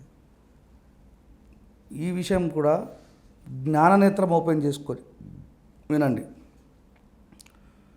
మునుగోడు ఎలక్షన్లో గౌరవ ఆర్ఎస్ ప్రవీణ్ కుమార్ గారు ఒక ఉధృతమైన స్థాయిలో బహుజన సామాజిక వర్గాన్ని ఆయన నిలబడి మాలమాదిగొల్ల పార్టీ ఇది అనే స్థాయి నుంచి ఒక బీసీకి ఎమ్మెల్యే టికెట్ ఇచ్చే స్థాయికి తీసుకుపోయినప్పుడు మనమందరం ఆనందపడ్డాం. అరే ఏమో ఒక బీసీకి టికెట్ ఇస్తురా, వాళ్ళకి స్వార్థం లేదు అనే కాడికి వచ్చినప్పుడు ఈరోజు నేను ఇంటర్వ్యూ ద్వారా తెలవాలి. ఈరోజే నేను మన జైరాబాద్లో సంగారెడ్డిలో మాట్లాడొచ్చిన మత్స్యదేవేంద్ర నుండి రాజేష్ భాయ్, మనం ఇయ్యలనే ఒక మాలమాదిగ పార్టీ నుంచి ఒక బీసీకి ఇచ్చే స్థాయిలోకి వచ్చినాం. మరి కాన్షిరామ్ పని విధానమే అన్నాడు. కాన్షిరామ్ పని విధానంలోనే కాన్షిరామ్ స్థాపించినటువంటి బీఎస్పీకి అపోజిట్గా ఇలా డిఎస్పీ క్యాండిడేట్ని నిలబెడుతున్నాడు. మళ్ళీ ఒక మాదిగ సామాజిక వర్గానికి చెందినటువంటి నాయకుని తీసుకొచ్చి ఇక్కడ పెడుతున్నాడు, మన ఓట్లు చీలుస్తున్నాడు అని చెప్పేసి దేవేంద్ర అన్న నాకు ఫోన్ చేసి మనం ఆయన మీద పాట రాయాలి, పాట రాసిన నువ్వు పాట రావాలంటేనే అన్న మనోళ్ళు మస్తు మంది ఉన్నారు కానీ అంటే ఎవ్వడు వాడడానికి అవసరం భయపడుతున్నారు అందరూ అన్నారు. అంటే తప్పే ఉంది. ఇప్పుడు కాన్షిరామ్ పని విధానంతోనే ఉంటానన్నాడు విశారదన్న. మరి ఇప్పుడు మనమే కదా, వేరేళ్ళం కాదు కదా. మనం ఒక బీసీకి టికెట్ ఇచ్చే స్థాయికి వచ్చినప్పుడు ఇట్లా ఎందుకు ఆగమమైందని చెప్పేసి నేను పోయి పాడిన. దానివల్ల అన్న హట్ అయితే చెప్పిన నేను అన్న అంటే ఆ సందర్భాన్ని బట్టి పాడినమే తప్ప మీ మీద ప్రత్యేకమైన విమర్శ ఉంటే మేము ఫస్ట్ నుంచి విమర్శ చేస్తున్నాం. కేవలం బీసీ మీద ఈయన నిలబెట్టడానికి వ్యతిరేకిస్తే వాడిరా, ఆయన మీద వ్యక్తిగతంగా ఎలాంటి అది రచయితగా నా తప్పు కాదు. ఆయన రచయిత, ఆయన అడగాలి, నన్ను అడగద్దు. ఎప్పుడు సోమనేమన్నాడు సంపాదన మాలలో అంటే నాకేం తెలుసు, ఎర్ర ఉపాలు తెలుసు, నాకేం తెలుసు అన్నాడు. నేను కూడా ఇప్పుడు అంటాను నాకేం తెలుసు, ఆయనకే తెలుసు. తర్వాత ఇంటర్వ్యూకి పిలిచిన తర్వాత అర్థమైంది. ఏమన్నాడు ఇంటర్వ్యూలా, నేను ఆయన మీద అతడి అడుగుల స్పర్శతో ఈ నేల పులకిస్తున్నది, ఆది జాంబవుడాత్మ అదిగో అటుల నడి చూస్తున్నది అని పాడితే అగో చూసినా ఈయన దొరలకు వాడిండు, వెలుమూలకు వాడిండు, ఆ గొంతుతోనే నాకు వాడుతున్నాడు అని చెప్పేసి వీళ్ళిద్దరి మధ్యలో లొల్లైందట. నాకు ఆ సంగతి తెలియదు. మాలోడు మంచోడు అంటే బండిగారం మీద తెచ్చుకోవడం చెప్పి ఇక మత్స్యదేవేంద్రను ఎవడూ వాడనికి రాకపోతే మనం పోయి పాడదాం రా, బీఎస్పీకి ఉద్యమానికి మద్దతు ఇద్దాం రా అని చెప్పి నేను పోయి వాళ్ళతోని అమ్మనక్కని ఇష్టం వచ్చిన బూతులు పడుతుంది. ఈ పంచదారు అంటే మా మాలోకి ఉండే దూసేదంటే ఎవడైనా సరే అన్నా నువ్వే అంటే ఊరుకుడేనే అవి అట్లా మీద పడగొట్టుకున్న తర్వాత ఆర్ఎస్ ప్రవీణ్ కుమార్ గారి మీద ఒక అమితమైన ప్రేమతో చేసింది తప్ప అది విశారదన మీద కోపంతో కాదు, ఇంకెవరితో. కానీ విశారదనకు మత్స్యదేవేంద్రనకు పంచదన్న సంగతి నాకు ఇంటర్వ్యూ తర్వాత తెలిసిందామె. నాకు ముందు తెలియదు. ఎవరు వాడడానికి వస్తలేరు, మనం చేయాలా, మనం చేయకపోతే ఎట్లా, మనం బహుజన సమాజం వైపు నిలబడ్డం, ఇలా మన మాలబాదిగా పాటు ఒక బీసీకి ఇచ్చే స్థాయికి ఎదిగినప్పుడు వచ్చి మనోడే స్విచ్ పెడుతున్నాడు అని చెప్పి పాడినా. మరోసారి చెప్తున్నా సామెత, మాలోడు మంచిగా బండిగారు మీద ఎత్తేసుకున్నాడు, లేవకున్నా సరే తప్పని ట్రై చేసి మీద ఎత్తేసుకుంటే ఒక గట్ట ఎత్తేసుకున్నాను నేను కూడా. ఇంకా ప్రవీణ్ సార్ గురించి నువ్వు మాట్లాడుతున్నావు అంటే ఆయనతో పాటు మాలలు ఉన్నారు, అందరూ ఉన్నారు. ఆయన ఒక ప్రయత్నం చేసినప్పుడు ఈ సొంత మాదిగ కులానికి చెందిన వ్యక్తి ఆయన అర్థం చేసుకోలేడు. తర్వాత ఆర్ఎస్ ప్రవీణ్ కుమార్ గారు ఇగో ఈ ద్వంద్వ వైఖరి అక్కడ సిరిపూర్లో ఎక్కువ మంది ఎవరు ఉంటారు, మహర్లే ఉంటారు. అవునా కాదు? అదంతా కూడా మహారాష్ట్ర పరిసర ప్రాంతం. అక్కడ ఒక కాంట్రవర్సీ అయింది, బుద్ధుడికి సంబంధించిన సూక్తుల గురించి సార్ ఏం మాట్లాడలేదు, నేను దాని గురించి సంబంధం లేదని చెప్పినారు. వాళ్ళు దాన్ని మనసులో పెట్టుకున్నారు క్లియర్గా. గౌతమ బుద్ధుడికే సంబంధం లేదని చెప్పి మాట్లాడే వ్యక్తికి మనం ఎందుకు ఓట్లేసి గెలిపించాలి అని అంటే రాకేష్ నాకు అర్థం కాదు. ఇప్పుడు ఇది ఎంత దుర్మార్గం రాకేష్. ఒక మాదిగైననేమో నీకు అపోజిట్గా తీసుకొచ్చి చెప్పుల గుర్తు కోటేయమన్నప్పుడేమో తప్పనిపించేది. అదే మందకృష్ణ మాదిగైన పోయి అక్కడ ఉన్నటువంటి ఒక బీజేపీ క్యాండిడేట్ గెలిపించడం కోసం ప్రచారంలో తిరిగినప్పుడు నీ సొంత మాదిగ కులమోడే నీ మీద కౌంటర్ వేసినప్పుడు తప్పనిపించేది. అలా బుద్ధుడిని అవమానం చేసినటువంటి ఆర్ఎస్ ప్రవీణ్ కుమార్ గారిని ఓడించడం కోసం వాళ్ళు ఏకమైందంటే తప్పనిపిస్తుంది. ఎట్లా అంటే మీరు ఎత్తే సంసారం మేము చేస్తే వ్యభిచారమా? అడిగేటోళ్ళు లేడారా? మందకృష్ణ కౌంటర్ చేసినట్లు చేసిరా? మందకృష్ణ మాదిగానే ఏం మాట్లాడుతుంది, నీకు బుద్ధి నాకు కోనప్ప అది పక్కన పెట్టు, మన సార్ కోసం నువ్వు రా అని చెప్పి అడిగిరు ఎవడరా? అన్న నువ్వు బీజేపీ వైపు ఓట్లేయమని ఎట్లా చెప్తున్నావే? ఉత్తరప్రదేశ్లో మనల్ని ఊచకోత కొత్తున్నారు, మన అక్క చెల్లెలను చంపుతున్నారు, మనల్ని ఘోరమైనటువంటి వివక్ష గురి చేస్తూ ఉన్నారు. అట్లాంటి ప్రభుత్వానికి నువ్వు ఎట్లా మద్దతు ఇస్తున్నావు అని చెప్పి ఒక్క మాదిగ సామాజిక వర్గంలో ఉన్నటువంటి మేధావి ప్రశ్నించకపోయి, అంటే మీ వాళ్ళు ఇద్దరు ప్రవీణ్ కుమార్ సార్కి అపోజిట్గా చేస్తే తప్పలేదు, కానీ మాలోళ్ళు బుద్ధుని సంబంధం లేదు, నేను ఏం మాట్లాడాను నాకు సంబంధం లేదని చెప్పి మాట్లాడతాను కోపంతో ఓట్లేసిరు. దానికి మాట్లాడరు. అంటే వీళ్ళు మేధావులు, వీళ్ళు మంచోళ్ళు, వీళ్ళు ఎవ్వరు ఎత్తుకొని తిరలేరు. దక్కల కోసం సింధుల కోసం వీళ్ళు చేసిన పోరాటం నా లొట్టపీస్ ఏం లేదు. మాలోళ్ళ మీద మాత్రం రైట్ ఉందా? ఒక్కొక్కని భారత రాజ్యాంగం చెప్పిందా మాలోడు అంటే మామే తిట్టురే? మాలోని 30 సంవత్సరాల నుంచి తిరుగుతూ ఉన్నారు, ఓడవుకుంటాడు ఎందుకు కోవాలి? మేము చేసిన పొరపాటు ఏంది? నీకోసం నిలబడ్డం, నీ సమస్యలు నిలబడ్డం, నీకోసం పోరాడినాం. నువ్వు మాలో ఒక్కడు అని చెప్పి అనుకున్నాం, నువ్వు ఒక్కడు కాదనుకున్నప్పుడు మేము అనుకున్నాం నువ్వు నీతో మాకేమని. మేము మాదిగ సామాజిక వర్గాన్ని మొత్తం అంటలేమే, మాదిగ సామాజిక వర్గాన్ని మొత్తం అంటలేము కదా? తెలియదా? నా ఎంబడ తిరిగిన వాళ్ళకి తెలియదా? నేను మాదిగల కోసం పోరాటం చేసి జైళ్ళకు పోలేదా? ఇప్పటికీ కోట్ల చుట్టూ తిరుగుతలేదా? మాదిగల కోసం పోరాటం చేసింది ఒక 2 అంశాలు ఇప్పుడు అంటే ఇప్పుడు చెప్పుకోవాల్సినటువంటి అంశం నాకు 1-2 కొద్దిగా తెలుసు, కానీ మిమ్మల్ని ఎక్కువగా నేను సభల్లోనే చూసిన. మీ నిజామాబాద్ వైపు సార్ జరిగినటువంటి గొడవలలో నిజంగా ఈ ఇంటర్వ్యూ చూస్తున్న వాళ్ళు నేను మాదిగ సామాజిక వర్గం కోసం జైలుకు పోయింది నిజమా కాదా, వాళ్ళ కోసం పోరాడినా లేదా అనే విషయాన్ని దయచేసి మీరు కామెంట్ల రూపంలో రాయండి. ఇప్పుడు నేను ఎవరి కోసం చేసినా, ఎందుకోసం చేసినా అనేది ఒకవేళ రేపటికి కోర్టులో ఎవిడెన్స్గా రికార్డ్ అవుతుంది. సో దయచేసి నేను దాని గురించి మాట్లాడలేను. నిజంగా నాతో సంవత్సరాల తరబడి ఉండి పోరాడి నా సొంత తమ్ముళ్ళలాగా ఏ కులం ఆ కులం అనేటువంటి తేడా లేకుండా మిమ్మల్ని అందరినీ దగ్గర తీసుకున్నా, మిమ్మల్ని అందరితో కలిసి పోరాడిన, ఈ సమస్య ఆ సమస్య అనేది లేకుండా పోరాడిన, నిజంగానే నేను మాదిగ సామాజిక వర్గం కోసం ఏం పోరాడలేను అనుకున్న వాళ్ళు కామెంట్ చేయొచ్చు. అన్నా నీతో పాటు మాదిగ సామాజిక వర్గ పోరాటంలో భాగస్వామ్యమైన వ్యక్తులు కూడా నిజాయితీగా కామెంట్ చేయొచ్చు. కానీ ఒక్క కేసు అని చెప్పారు అది రికార్డ్ ఎవిడెన్స్ అవుతుంది రేపు. అంటే మీకు క్లియర్ ఊరు పేరు చెప్పినా ఎవిడెన్స్ అవుతుంది, అంతే. మనుషుల పేరు చెప్పాల్సిన పని లేదు. ఓకే, ఊరు పేరు చెప్పినా ఆయననే ఒప్పుకున్నాడు అని చెప్పి రేపు పొద్దున మనకి ఇష్టం లేడు. ఇప్పుడు మనల్నే మనకి ఇష్టం లేని మొత్తం తయారయ్యారు. చూడండి అని చెప్పి కట్ చేసుకొని పోయి ఇచ్చినా ఇస్తారు, ఎందుకంటే ఆవేశం అట్లుంటుంది. ఓకే, నా విషయం పక్కన పెడితే జై భీమ్ అనే పదం ఎత్తుకున్నటువంటి మీరు మళ్ళా ఇప్పుడు వేదికలో ఒకవేళ మీరు మాల అనేదాన్ని వంటపట్టుకోకపోతే ఇప్పటికీ మీ లోపల అంబేద్కర్ వాదం అంటే జై భీమ్ అంటే సరిపోతుంది కదా, మరి జై మాల అని ఎందుకంటారు? జై భీమ్ అన్న తర్వాత జై మాదిగా జై మాల అనడం మళ్ళీ చెప్తున్నా, మాలలు రాజ్యాంగాన్ని కాపాడడం కోసం ముందుకు వచ్చిండ్రు ఈ తెలుగు రాష్ట్రాలలో. ఇదే విషయము హిందీ వాళ్ళు మీటింగ్ పెడితే నేను పోయి చెప్తా జై చమార్ అని. నా అక్క మాయావతి అక్క రాజ్యాంగాన్ని కాపాడడం కోసం ముందున్నది కాబట్టి, ఈ దుర్మార్గమైనటువంటి రాజ్యాంగ విరుద్ధమైన వర్గీకరణకు నేను మద్దతు లేనని మాట్లాడింది కాబట్టి నేను జై చమార్ అంట. చంద్రశేఖర్ ఆజాద్ వేలాది మంది ఢిల్లీ నడిబొడ్డున మీటింగ్ పెట్టిండు కాబట్టి ఆయనకు నేను జై చమార్ అంట. వీళ్ళల్లో ఉన్నటువంటి నా సహోదరులు మాదిగలు కావచ్చు, ఇంకా 57 ఉపకులాలు ఏవైనా సరే, రాజ్యాంగబద్ధంగా జరిగే వర్గీకరణ కోసం మద్దతుగా వాళ్ళు పోరాటం చేయమను. నేను పోయి వాళ్ళ వెనకాల జై సింధులోళ్ళు జై అంట, దక్కలకు జై అంట, మాదిగలకు జై అంట, మాలలకు జై అంట. ఇప్పుడు నా కళ్ళ ముంగట రాజ్యాంగబద్ధమైనటువంటి రాజ్యాంగ విరుద్ధమైనటువంటి వర్గీకరణకు నరేంద్ర మోడీ గారు తనకిష్టమైనటువంటి వ్యక్తుల చేత ఇప్పించినటువంటి ఈ తీర్పుకు నేను ఇంతకుముందే చెప్పిన ఆ తీర్పులో ఏమొచ్చిందనేటువంటి విషయాన్ని కూడా మనలో అర్థం చేసుకుంటారు. కేటగిరైజేషన్ తీసుకురావాలనుకుంటారు. ఏది అసలు విషయాన్ని పక్కన పెట్టి, అది ఎకనామికల్ స్టేటస్ కాదు, సామాజిక అసమానతలని రూపుమాపాలని. ఇప్పటికీ మనలోకి బుద్ధి ఉంది అసలు ఏమన్నా నాకు అర్థం. మనం మస్తు పైసలు సంపాదించుకున్నాం, పెద్ద పెద్ద పొజిషన్లలో ఉన్నాం. అంతెందుకు మనం వేముల వీరేశం మనకి ఏమైంది, ఆయన ఎమ్మెల్యేగా గుర్తించలేరు. అది కూడా ఒక రకమైనటువంటి కుల అవమానం కదా. అప్పుడు వేముల వీరేశం అన్న మాదిగని చూడలేమే అంటే మా దళిత నాయకుడు మీ కళ్ళకు కనబడతలేదని చెప్పి ఖండించలేదా?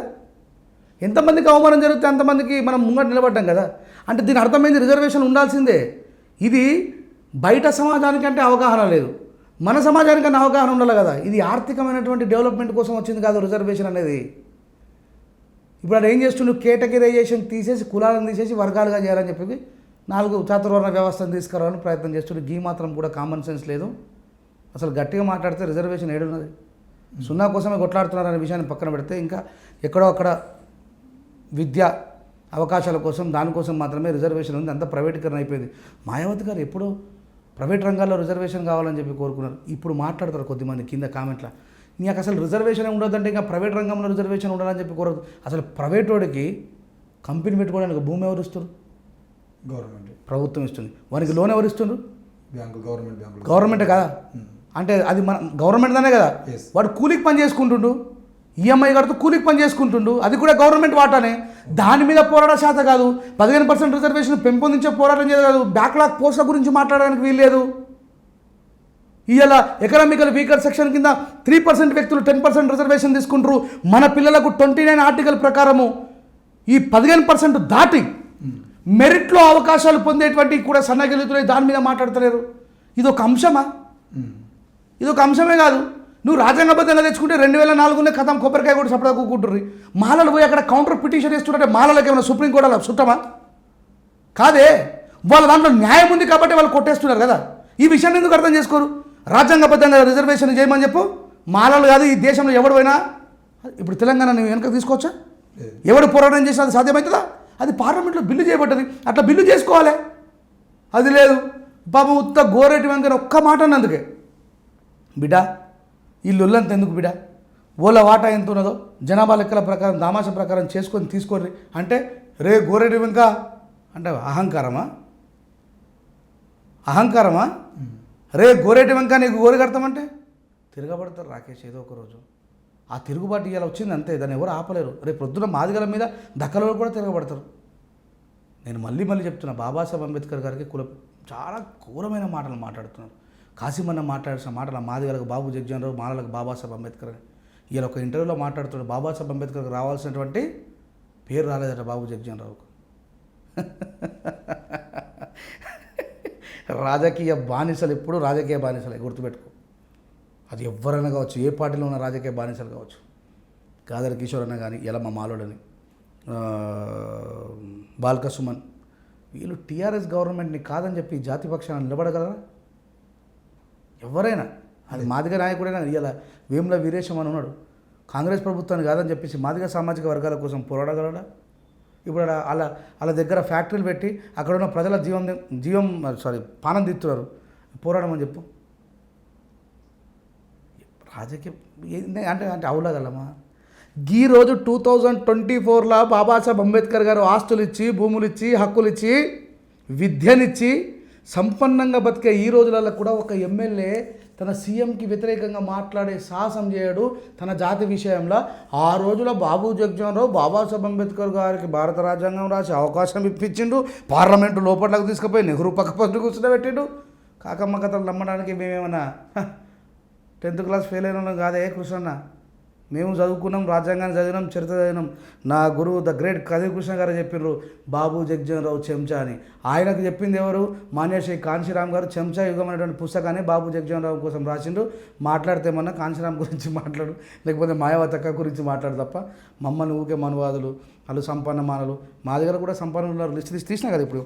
ఇగో తెలంగాణ గవర్నమెంట్ వచ్చిన తర్వాత ఎంతమంది మాదిగలు సంపన్న లక్షల మీ వాళ్ళు ఉంటే వేలలో కూడా మా వాళ్ళు దిక్కులేదు. ఎందుకన్నా ఇవన్నీ మనం కడుపు చింపుకుంటే కాళ్ళ మీద పడుతుంది. కలిసి యుద్ధం చేసే ఆలోచన ఏమైనా ఉంటే పోదాం. కలిసి యుద్ధం చేసాం కదన్న. ఇప్పుడు 10th క్లాస్ ఫెయిల్ అయినంత మాత్రాన ఒక మనిషిని అంగోట అనడము, ఆయనను అంటే చిన్నవాడిగా చూడడము, ఆయన మీద కామెంట్లు చేయడం ఎంతవరకు కరెక్ట్? పెరియార్ ఇప్పుడు తమిళనాడులో ఉన్నటువంటి పెరియార్ లాంటి వాళ్ళు ఏం చదువుకోలేదు కదా. అంబేద్కర్కు పెరియార్కు సంబంధించిన విషయంలో ఇద్దరిని ఒక ఆయన మేధావి, ఒక ఆయన అజ్ఞాని అనడానికి లేదు కదా. బాబు జగజీవన్ రావు గారు హిందూ మతం మారినవాడు దుర్మార్గుడు, పిరికి పంద, రకరకాలు అన్నాడు. మరి ఇప్పుడు కృష్ణన్న కూడా క్రిస్టియానిటీకి వెళ్ళి వచ్చినాడు కదా.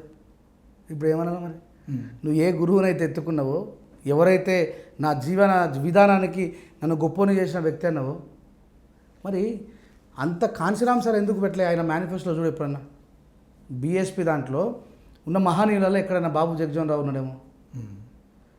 ఇక్కడ పార్టీలు వేరని కాదు, ఆయన ప్రజల కోసం ఏం చేయలే. ఆయన హరిజన ఉద్యమం చేసిండు, కమ్యూనల్ అవార్డు. ఈ దేశంలో దళితులు ఎప్పుడో బాబాసాహెబ్ అంబేద్కర్ గారు అభ్యున్నతి సాధించాలని చెప్పేసి కమ్యూనల్ అవార్డు తీసుకొని వస్తే పూనా ఒడంబడిక మీద గాంధీ పానాల కంటే ఈ జాతి నాశనం అయిపోయినా నాకు అవసరం లేదు, ఈ మాలమాదిగా 59 కులాలు సత్తేంది బతుకుతేంది అని చెప్పేసి 2 ఓట్ల పద్ధతి బాబాసాహెబ్ అంబేద్కర్ తీసుకొని వస్తే, సపరేటు నియోజకవర్గాల పద్ధతి బాబాసాహెబ్ అంబేద్కర్ తీసుకొని వస్తే నాకు గాంధీ పానమే ముఖ్యం. ఎరవడ జిల్లా నిరాహార దీక్ష చేసింది కదా ఈ దుర్మార్గుడు గాంధీ. బాబాసాహెబ్ తెచ్చినటువంటి కమ్యూనల్ అవార్డు ఇది ఈ 59 కులాల్లో ఎవరికి తెలుసు రాకేష్? బాబు జగజీవన్ రావు అనేటువంటి వ్యక్తి దళితుల అభ్యున్నతిని అడ్డుకున్న దుర్మార్గుడు అని తెలియదే. అందుకే చదవమంటున్నా నేను. ఆయన మీద స్పెషలైజ్ ఇప్పుడు ఆయన బాబాసాహెబ్ అంబేద్కర్ గారు వాళ్ళ లాభం ఉందలే, వాళ్ళ బిడ్డ లాభం ఉందలే, వాళ్ళ కొడుకు లాభం ఉందలే. మరి మాలోళ్ళు అంటారు నాకు అర్థం కాదు. లాభం ఉంది కదా. మరి వీరకుమార్ ఎవరు? మరి బాబాసాహెబ్ అంబేద్కర్ గారు వల్లే కదా బాబు జగజీవన్ రావు కూతురని ఇచ్చారా? ఒక ఎస్సీ కేటగిరీలోనే కదా ఇచ్చింది. అంత సంపన్నులైన ఎస్సీ ఎందుకు? అందుకే చరిత్ర చదవమంటున్నా. ఆయన ఒక రాజకీయ ఆయన ఒక నాయకుడు. ఎస్ నువ్వు అంటున్నావు బాబాసాహెబ్ అంబేద్కర్కు కౌంటర్గా తీసుకొచ్చిన వ్యక్తిని కాంగ్రెస్ వాళ్ళు. బాబాసాహెబ్ అంబేద్కర్ కౌంటర్గా తీసుకొచ్చిన బాబాసాహెబ్ అంబేద్కర్ దళిత ప్రతినిధి కాబట్టి మాకు కూడా ఒక దళిత ప్రతినిధి కావాలా, ఓడో ఒక జోకరోడో బీకర్ కావాలని చెప్పేసి ఇట్లా మాట్లాడితే ఈ సంపుతం కొడతాం. అరే మీకు మరి మన వాళ్ళకి తేడైంది. వాడు మన జ్ఞానాన్ని ఒప్పుకోక జ్ఞాన యుద్ధం చేయక సంపుతం పుడతామంటే, రేపు కింద కామెంట్లలో సంపుతం పుడతామంటే మనవాదులకే భయపడలే, మీకెందుకు భయపడతా?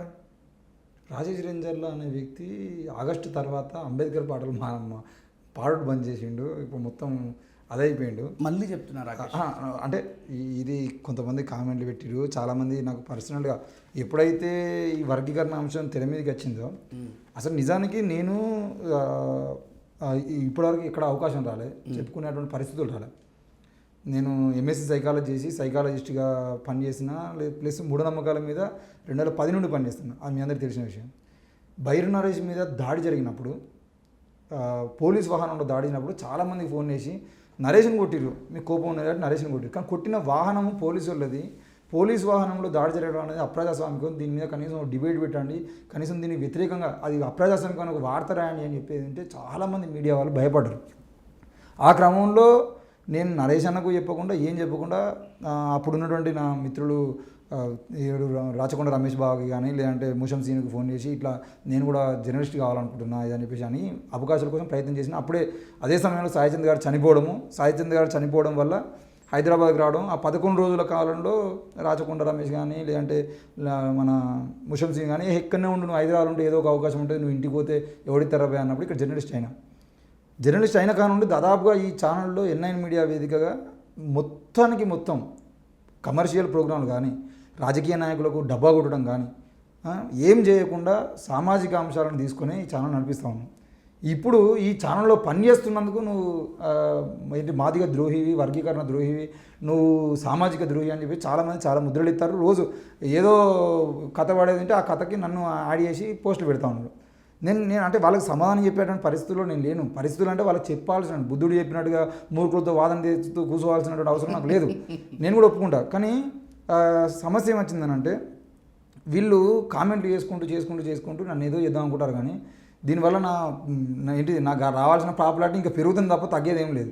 సో N9 మీడియాలో ఎప్పుడు కూడా ఒక వర్గానికి సపోర్ట్ చేయాలన్న ఆలోచన మేము ఎప్పుడు చేయలేదు. క్లియర్గా అందరు వాళ్ళను వీళ్ళను అందరిని చూపించే ప్రయత్నం చేసినాం. ఈ మాలలో ఎక్కువ పడుతుంది అని అంటే మీరు ఒక మీటింగ్ పెడితే 20 మంది మాట్లాడతారు, వాళ్ళు ఒక మీటింగ్ పెడితే ఇద్దరే మాట్లాడతారు, మన క్వశ్చన్ మాట్లాడితే ఇంకోళ్ళు మాట్లాడతారు, క్లోజ్ ఆ ప్రోగ్రామ్. ఇప్పుడు ఆ విషయం ఓకే, నేను ఇక్కడ చెప్పే పరిస్థితి వచ్చింది కాబట్టి చెప్పిన ఆ విషయం వదిలేయండి. నేనేమంటున్నా అంటే చాలామంది బాధపడ్డారు నాతో. ఏ పురుషం తెలుసు కదా నీకు? తెలుసు తెలుసు కదా, తెలుసు. ఏ పురుషం అన్న మారోజు వీరన్న వారసుని అంటాడు. కమ్యూనిజం నుంచి వచ్చినటువంటి వ్యక్తి. నీకు ఏ పురుషం అన్న మాదిగ పాటలు వాడంగా కనవలేదా? మాదిగ మహావీరులారా, ఆది జాంబవుని వారసులారా, అలు పెరుగని ధీరులారా, అసువులు బాసిన మరులారా, మాదిగ మహాజన రాజ్యం కోసం కొడుకులో, మీ ఆశయ దీపాలనెత్తుకున్నాం బిడ్డలో. ఈ పాట పాడింది ఎవరు? ఏ పురుషం ఉన్నాను కదా. మరి ఆడ జ్ఞానయాత్ర చేసింది ఎవరు? ఎవడికి కులం ఉన్నది? ఆయన జ్ఞానయాత్రలో మేము భాగస్వామ్యం కాలేమా? ఆయనతో పాటు మేము తిరగలేమా? ఆ చివరి ముగింపు సభలో నేను లేనా?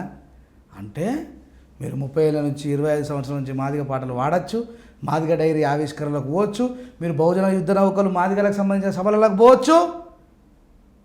ఇప్పుడు ఎవడికి కులపిచ్చున్నది? నేను మాలోడికే పుట్టిన పోయి, నా తండ్రి మాలోడు. 59 కులాలలో రాజ్యాంగ విరుద్ధమేం కాదే మాలోళ్ళు అంటే. మీరు 30 సంవత్సరాల నుంచి పాట పాడుకుంటే మేమేమలేము, ఒక పాట పాడినందుకే నన్ను మాలోడు అంటారేంది? ఎవరికి కులపిచ్చినట్టు? ఏం మా చరిత్ర లేదా? మేము చెప్పుకోవద్దా? ఇలా అట్రాసిటీ కేసు ఎవరు తీసుకొచ్చారు? ఎవరి పోరాటం వల్ల వచ్చింది? మాకా? మీరు ఈరోజు ఎంత దుర్మార్గమైనటువంటి పరిస్థితులు తయారు చేసిరంటే, ఒక జాల దాడి జరిగిందంటే ఫస్ట్ వాడు మాలోడా మాది కూడా తెలుసుకుంటుంది మీరు. మళ్ళీ మాదిగొండల్లో ఓలరా వాడు మహారాజు అక్కడనా, స్వేరో అక్కడనా, మంగపల్లి సీనియోడుల మనిషా, మన మనిషా, మేడిపాపాయ మనిషా? What is this nonsense? ఈ డిస్ట్రాయ్ చేసే పద్ధతి బాపరంలో బానిసత్వం ఉంది. కలిపేదే అంబేద్కరిజం. నేను మాలలో అయిపోయి మాదిగలను విమర్శిస్తూ పాట రాసిందా? లేదే. మాలజాతికి గొప్పతనం లేదా? ఒకడంటే అసలు మాలలో కులం లేదు, అడుగుతా ఎట్టిచా గున్నమ్మా బూత్ మీద అంతా నా కొడుకులారు. నేను తలారోని, నా మేనమామ నీరటోడు, మా ఊర్లో కావాలోళ్ళు. ఇప్పుడు నీకు తెలుసు మన జేడి సుమన్ వాళ్ళ నాన్న ఇప్పటికి కూడా వైద్యం చేస్తాడు. దేవత అంటాం, పంబాలు అంటారు. ఆ తర్వాత ఇప్పటికీ మాల అయ్యేవారులు ఎవరు? మాల దాసారులు ఎవరు? కులవృత్తి లేదంటారు. ఎంత దుర్మార్గం ఇది! ఇప్పుడు మేము చెప్పుకునే పరిస్థితి కల్పించినాం. ఇప్పుడు ఊర్లలో మంది చచ్చిపోతే అందుకు ఇప్పుడు చట్టంలో మనకు ఎక్కడైనా కనబడేది ఉరేదిష్టులే తలారోళ్ళే. చచ్చిపోతే ఊర్లలో బేగరోళ్ళు అంటారు, తలారోళ్ళు అంటారు. వీళ్ళని మీరు దప్పు కొట్టబడుతుంది, మేము తీసుకుపోయి వాళ్ళని బొంద పెట్టబడతాం, కాల పెట్టబడతాం. మరి మాలలో కులవృత్తి లేదంటారు. ఇంత దుర్మార్గం. మాలల గురించి ఇంత వీరులు కదా వీళ్ళు. బహుజనవాదం రాసినప్పుడు మాలల గురించి రాసిన ఒక లైన్ చెప్పట్టు ఒక పాట ఉంటుంది. ఎట్టి చేసి మట్టి మోసే మాలోలమే మాది బహుజన పార్టీ. ఊరికి కావలు కాసినలు మాలలో రాకేష్. ఊరు లిస్టు మొత్తం చేతిలో ఉండే సుంకరులు మాలలో రాకేష్. ఇట్లా చెరువు కట్ట మీద ఉండి ఇట్లా చూసి చెప్తారు వాళ్ళు ఎన్ని ఎకరాలు వాడుతుంది నీళ్ళు అని చెప్పేసి. ఇంజనీర్లు నీరటోళ్ళు. మరి కులం లేదంటారు మాకు. అంటే ఇక ఈ సభ్య సమాజం కూడా వీళ్ళు ఏది చెప్తే 30 సంవత్సరాల నుంచి ఏది చెప్తే అది నమ్ముడు వాళ్ళు అలవాటైపోయింది. దొబ్బి తినారంటే నిజంగానే అందుకే కసితోనే బయటకు వచ్చిన తప్పు అది. నేను ఇప్పుడు బహుజనవాదానికి మనువాదానికి యుద్ధం జరిగినప్పుడు నేను బహుజనవాదం వైపు నిలబడ్డా. మనువాద సంకలెక్కిన వాళ్ళకి రాజ్యాంగాన్ని రక్షించే వాళ్ళకి యుద్ధం జరుగుతుంటే నేను రాజ్యాంగం రక్షించే వాళ్ళ పక్కకే ఉంటా. కానీ ఎంత దూరం పోతుందో పోని. ఓకే అన్న, కోపానికి అంటే కోపం కాదు రాకేష్, ఇది ఆవేదన. కోపం ఎందుకు? ఓకే ఆవేదన అయినా అంటే లోపలికి వెళ్ళేటువంటి పరిస్థితి ఆపిస్తే ఇప్పుడు డిసెంబర్ 1న అంటే నిన్న మొన్న వరుసగా ఖమ్మము, నిజామాబాదు, ఈరోజు సంగారెడ్డి అన్నమాట. 2 రోజుల నుండి సంగారెడ్డి అవన్నీ చూస్తున్నా. డిసెంబర్ 1 నాడు హైదరాబాద్ జింకానా గార్డెన్స్లో మీటింగ్ అంటున్నారు. ఈ మీటింగ్ సంబంధించిన విషయంలో మీ పాత్ర ఏంది? ఈ మీటింగ్లో జనాలు ఎక్కడ నుండి వస్తారు? మరి ఆ జింకానా గార్డెన్స్లో పడతారా? ఈ మీటింగు ఆర్గనైజ్ చేస్తున్నది ఎవరు? ఇప్పుడు ప్రజలు నువ్వు చూడు ఒకసారి. అంటే ఇంతకుముందు మాల కమ్యూనిటీని నడిపే అంటే కౌంటర్ రీకౌంటర్ 2 నడుచుకుంటూనే వచ్చినాయి. ఈరోజు మా సమాజాన్ని అవహేళన చేస్తూ బాబాసాహెబ్ అంబేద్కర్ గారి రాజ్యాంగాన్ని అవహేళన చేస్తున్నప్పుడు మేమందరం కూడా జనరల్ ఉద్యమాలకెళ్ళి వచ్చినాం. నా జాతికి సపోర్ట్గా ఉండాలని చెప్పి మాకంటే ముందు ఉద్యమాలు చేస్తున్న అన్న వాళ్ళతో కలిసి మేము నిలబడ్డాం. వాళ్ళు నిర్ణయం తీసుకున్నా, మేము నిర్ణయం తీసుకున్నా, అది జాతి కోసమే. కాబట్టి ఇలా మా ఎమ్మెల్యేలు కూడా బయటకు వస్తున్నారు, ఇంకా కొద్దిమంది భయపడుతున్నారు. రేపు పొద్దుగాల వాళ్ళకు కూడా ఎట్లా సమాధానం చెప్పాలో చెప్తాం. రేపు మరి కులగణాలు మాలోడని రాసుకుంటాడా, లేకపోతే ఇంకోటి కుట్టినని రాసుకుంటాడా? వాడు రిజర్వేషన్ మీద పోటీ చేస్తున్నా, ఇంకా దేని మీద పోటీ? వాళ్ళ ఇళ్ళకి పోతాం. సీదా గుర్తుపెట్టుకో రాకేష్, ముందే చెప్తున్నా. ఏ ఎమ్మెల్యేలు అయితే రేపు పొద్దుగాల కలిసి రారో, టీఆర్ఎస్ కానీ బీజేపీ కానీ దళితుడు కాంగ్రెస్ ఎమ్మెల్యే కానీ రాకపోతే వేలాది మందిని వాళ్ళ ఇళ్ళ ముంగట తరలిస్తాం. రాళ్ళతో వాళ్ళ అద్దాల వల్ల కొడతాం. అయితే కేసులు ఇన్ని రోజులు వేరే వాళ్ళ కోసం కేసులు అయితే అయినాయి, మా జాతి కోసం అయితే కానీ వాళ్ళు రాకపోతే మాత్రం కంపల్సరీ ఉంటుంది. ఇప్పుడు నీకు స్పష్టమైన అవగాహన ఉండాలి కదా రాజ్యాంగం కోసం అని చెప్పి. సో December 1వ తారీఖు నాడు పెద్ద మొత్తంలో మా జనాల్ని తరలిస్తూ కాంగ్రెస్ గవర్నమెంట్కి కంపల్సరీ వార్నింగ్, ఇది కంపల్సరీ వార్నింగ్. రేవంత్ రెడ్డి గారికి తెలియాలి. కృష్ణన్న ఓట్లేయమని చెప్పాడు నీ కాంగ్రెస్కు, ప్రవీణ్ కుమార్ సార్ ఓట్లేయమని చెప్పాడు నీ కాంగ్రెస్కు, విశారదనన్న ఓట్లేయమని చెప్పాడు నీ కాంగ్రెస్కు, మంగపల్లి సీనన్న ఓట్లేయమని చెప్పాడు నీ కాంగ్రెస్కు. రేవంత్ రెడ్డి గారు సముచితమైనటువంటి ఆలోచన చేయండి, జాగ్రత్త. మాలలతో ఏమైతే సోమరిపోతులు బయటకు రాలనుకుంటారో సమయం వచ్చినప్పుడు ఖచ్చితంగా ఈ రేపు జరగబోయే December 1వ సభతోని మీకు సేవ్ ఇండియన్ కాన్స్టిట్యూషన్ అని మాట్లాడుతున్న మీ రాహుల్ గాంధీనే క్వశ్చన్ చేస్తాం, నిన్ను క్వశ్చన్ చేయం, గుర్తుపెట్టుకో. అవసరమైతే మాలలందరం పోయి ఢిల్లీలో మీటింగ్ పెట్టి మా బాబాసాహెబ్ అంబేద్కర్ గారి మునిమన్మని పట్టుకొని కూర్చుంటాం. ఈయననేమో సేవ్ ఇండియన్ కాన్స్టిట్యూషన్ అంటాడు ఆయన, ఈయనేమో ఇండియన్ కాన్స్టిట్యూషన్ ఒక పేజీని చింపే ప్రయత్నం చేస్తారు. అంటే అవలగలం అనుకుంటున్నావా సార్? ఇది పద్ధతి కాదు. సో December 1వ తారీఖు నాడు 10 ఉమ్మడి జిల్లాల నుంచి లక్షలాది మంది జింకానా గ్రౌండ్కి వస్తూ ఉన్నారు. నా పాత్ర ఒక సైనికుడి పాత్రనే. నేను ఎప్పుడూ మీకు తెలుసు, నేను నాయకత్వం కోసం పాకలాడినోని కాదు. అక్కడ చేరెత్తిన రాజేష్ అని అంటే చెరిగిపోని గుండెలలో చరిత్రలో ముద్ర వేసుకున్న సరిపోయింది నాకు అక్కడ ఈ కొట్లాట, ఈ కుర్చీ కొట్లాట ఎప్పుడు లేదు. నన్ను మాట్లాడమంటే మాట్లాడతా, లేకపోతే కూర్చుంటా. అది ప్రజల యొక్క అధిష్టానం మీరుగా వదిలేస్తే తప్ప దానికోసం గొడవ లేదు, ఏం లేదు. ఇది నా పాత్ర. December 1 తర్వాత అసలైన ఉద్యమం మొదలవుతుంది. ఎస్, ఓపెన్గా చెప్తారు, మాల సామాజిక వర్గం చరిత్రను తెలుసుకోవడంలో వెనుకబడ్డది. ఈ విషయాన్ని ఒప్పుకోవాల్సిన విషయం. మాదిగ సామాజిక వర్గానికి తెలిసిన చరిత్ర మాల సామాజిక వర్గానికి తెలియకుండా మాలలు సోమరిపోతులేను. మనకెందుకు అనుకుని వాళ్ళని తట్టి లేపాల్సిన బాధ్యత తీసుకుంటారు. ఓకే, వదిలిపెట్టాను ఇప్పటి, ఎందుకంటే అది నా రెస్పాన్సిబిలిటీ. నా తమ్ముళ్ళు, నా అన్నలే ఏదో వేరే దాంట్లో పోయి తిరుగుతూ అసలు బాబాసాహెబ్ని మర్చిపోయి తిరుగుతుంటే నేను దాంట్లో పుట్టేందుకు కదా? వాళ్ళంతా స్పృహలో ఉన్నారు, నా సమాజమే స్పృహ లేదు. నా సమాజాన్ని స్పృహలోకి నడిపించాల్సిన బాధ్యత నేను తీసుకుంటా. ఎస్, December 1 కోసం పాట రాసిన అని చెప్పేసి పల్లెలు మాత్రం వినిపిస్తారు. కొద్దిగా ఒక చరణం కూడా పాడితే బాగుంటుంది. గోరేటి రమేష్ భాయ్ చాలా అద్భుతమైనటువంటి పాట రాసిండు. బహుశా ఇది రేపేళ్ళుండి రికార్డ్ చేస్తాం. మన అంటే ఈ ఉద్యమం కోసం రేపు పొద్దుగల జరగబోయే ఉద్యమం కోసం.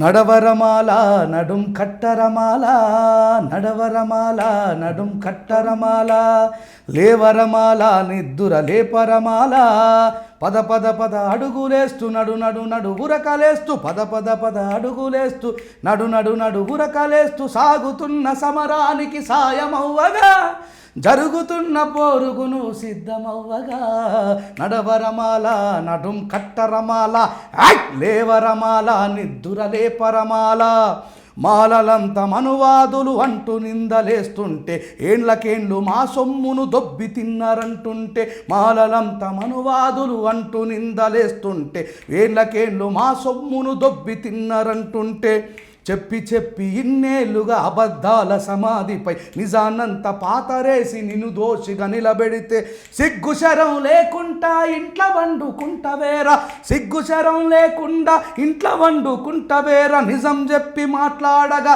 నిప్పురవ్వవై రారా, నడవరమాల నడుం కట్టరమాల, అరే లేవరమాల నిద్దుర లేపరమాల, పద అడుగులేస్తూ నడు ఉరకలేస్తూ. ఈ రేపటి సమర శంకారావానికి ఈ పాట ఒక మంచి ఆయుధంగా ఉపయోగపడుతుంది. ఈ పాట రాసిన గోరేటి రమేష్ గారికి కూడా హృదయపూర్వక రికార్డింగ్ అయిందా? నేనే పాడుతున్నా. ఓకే, రేపు పాడతా.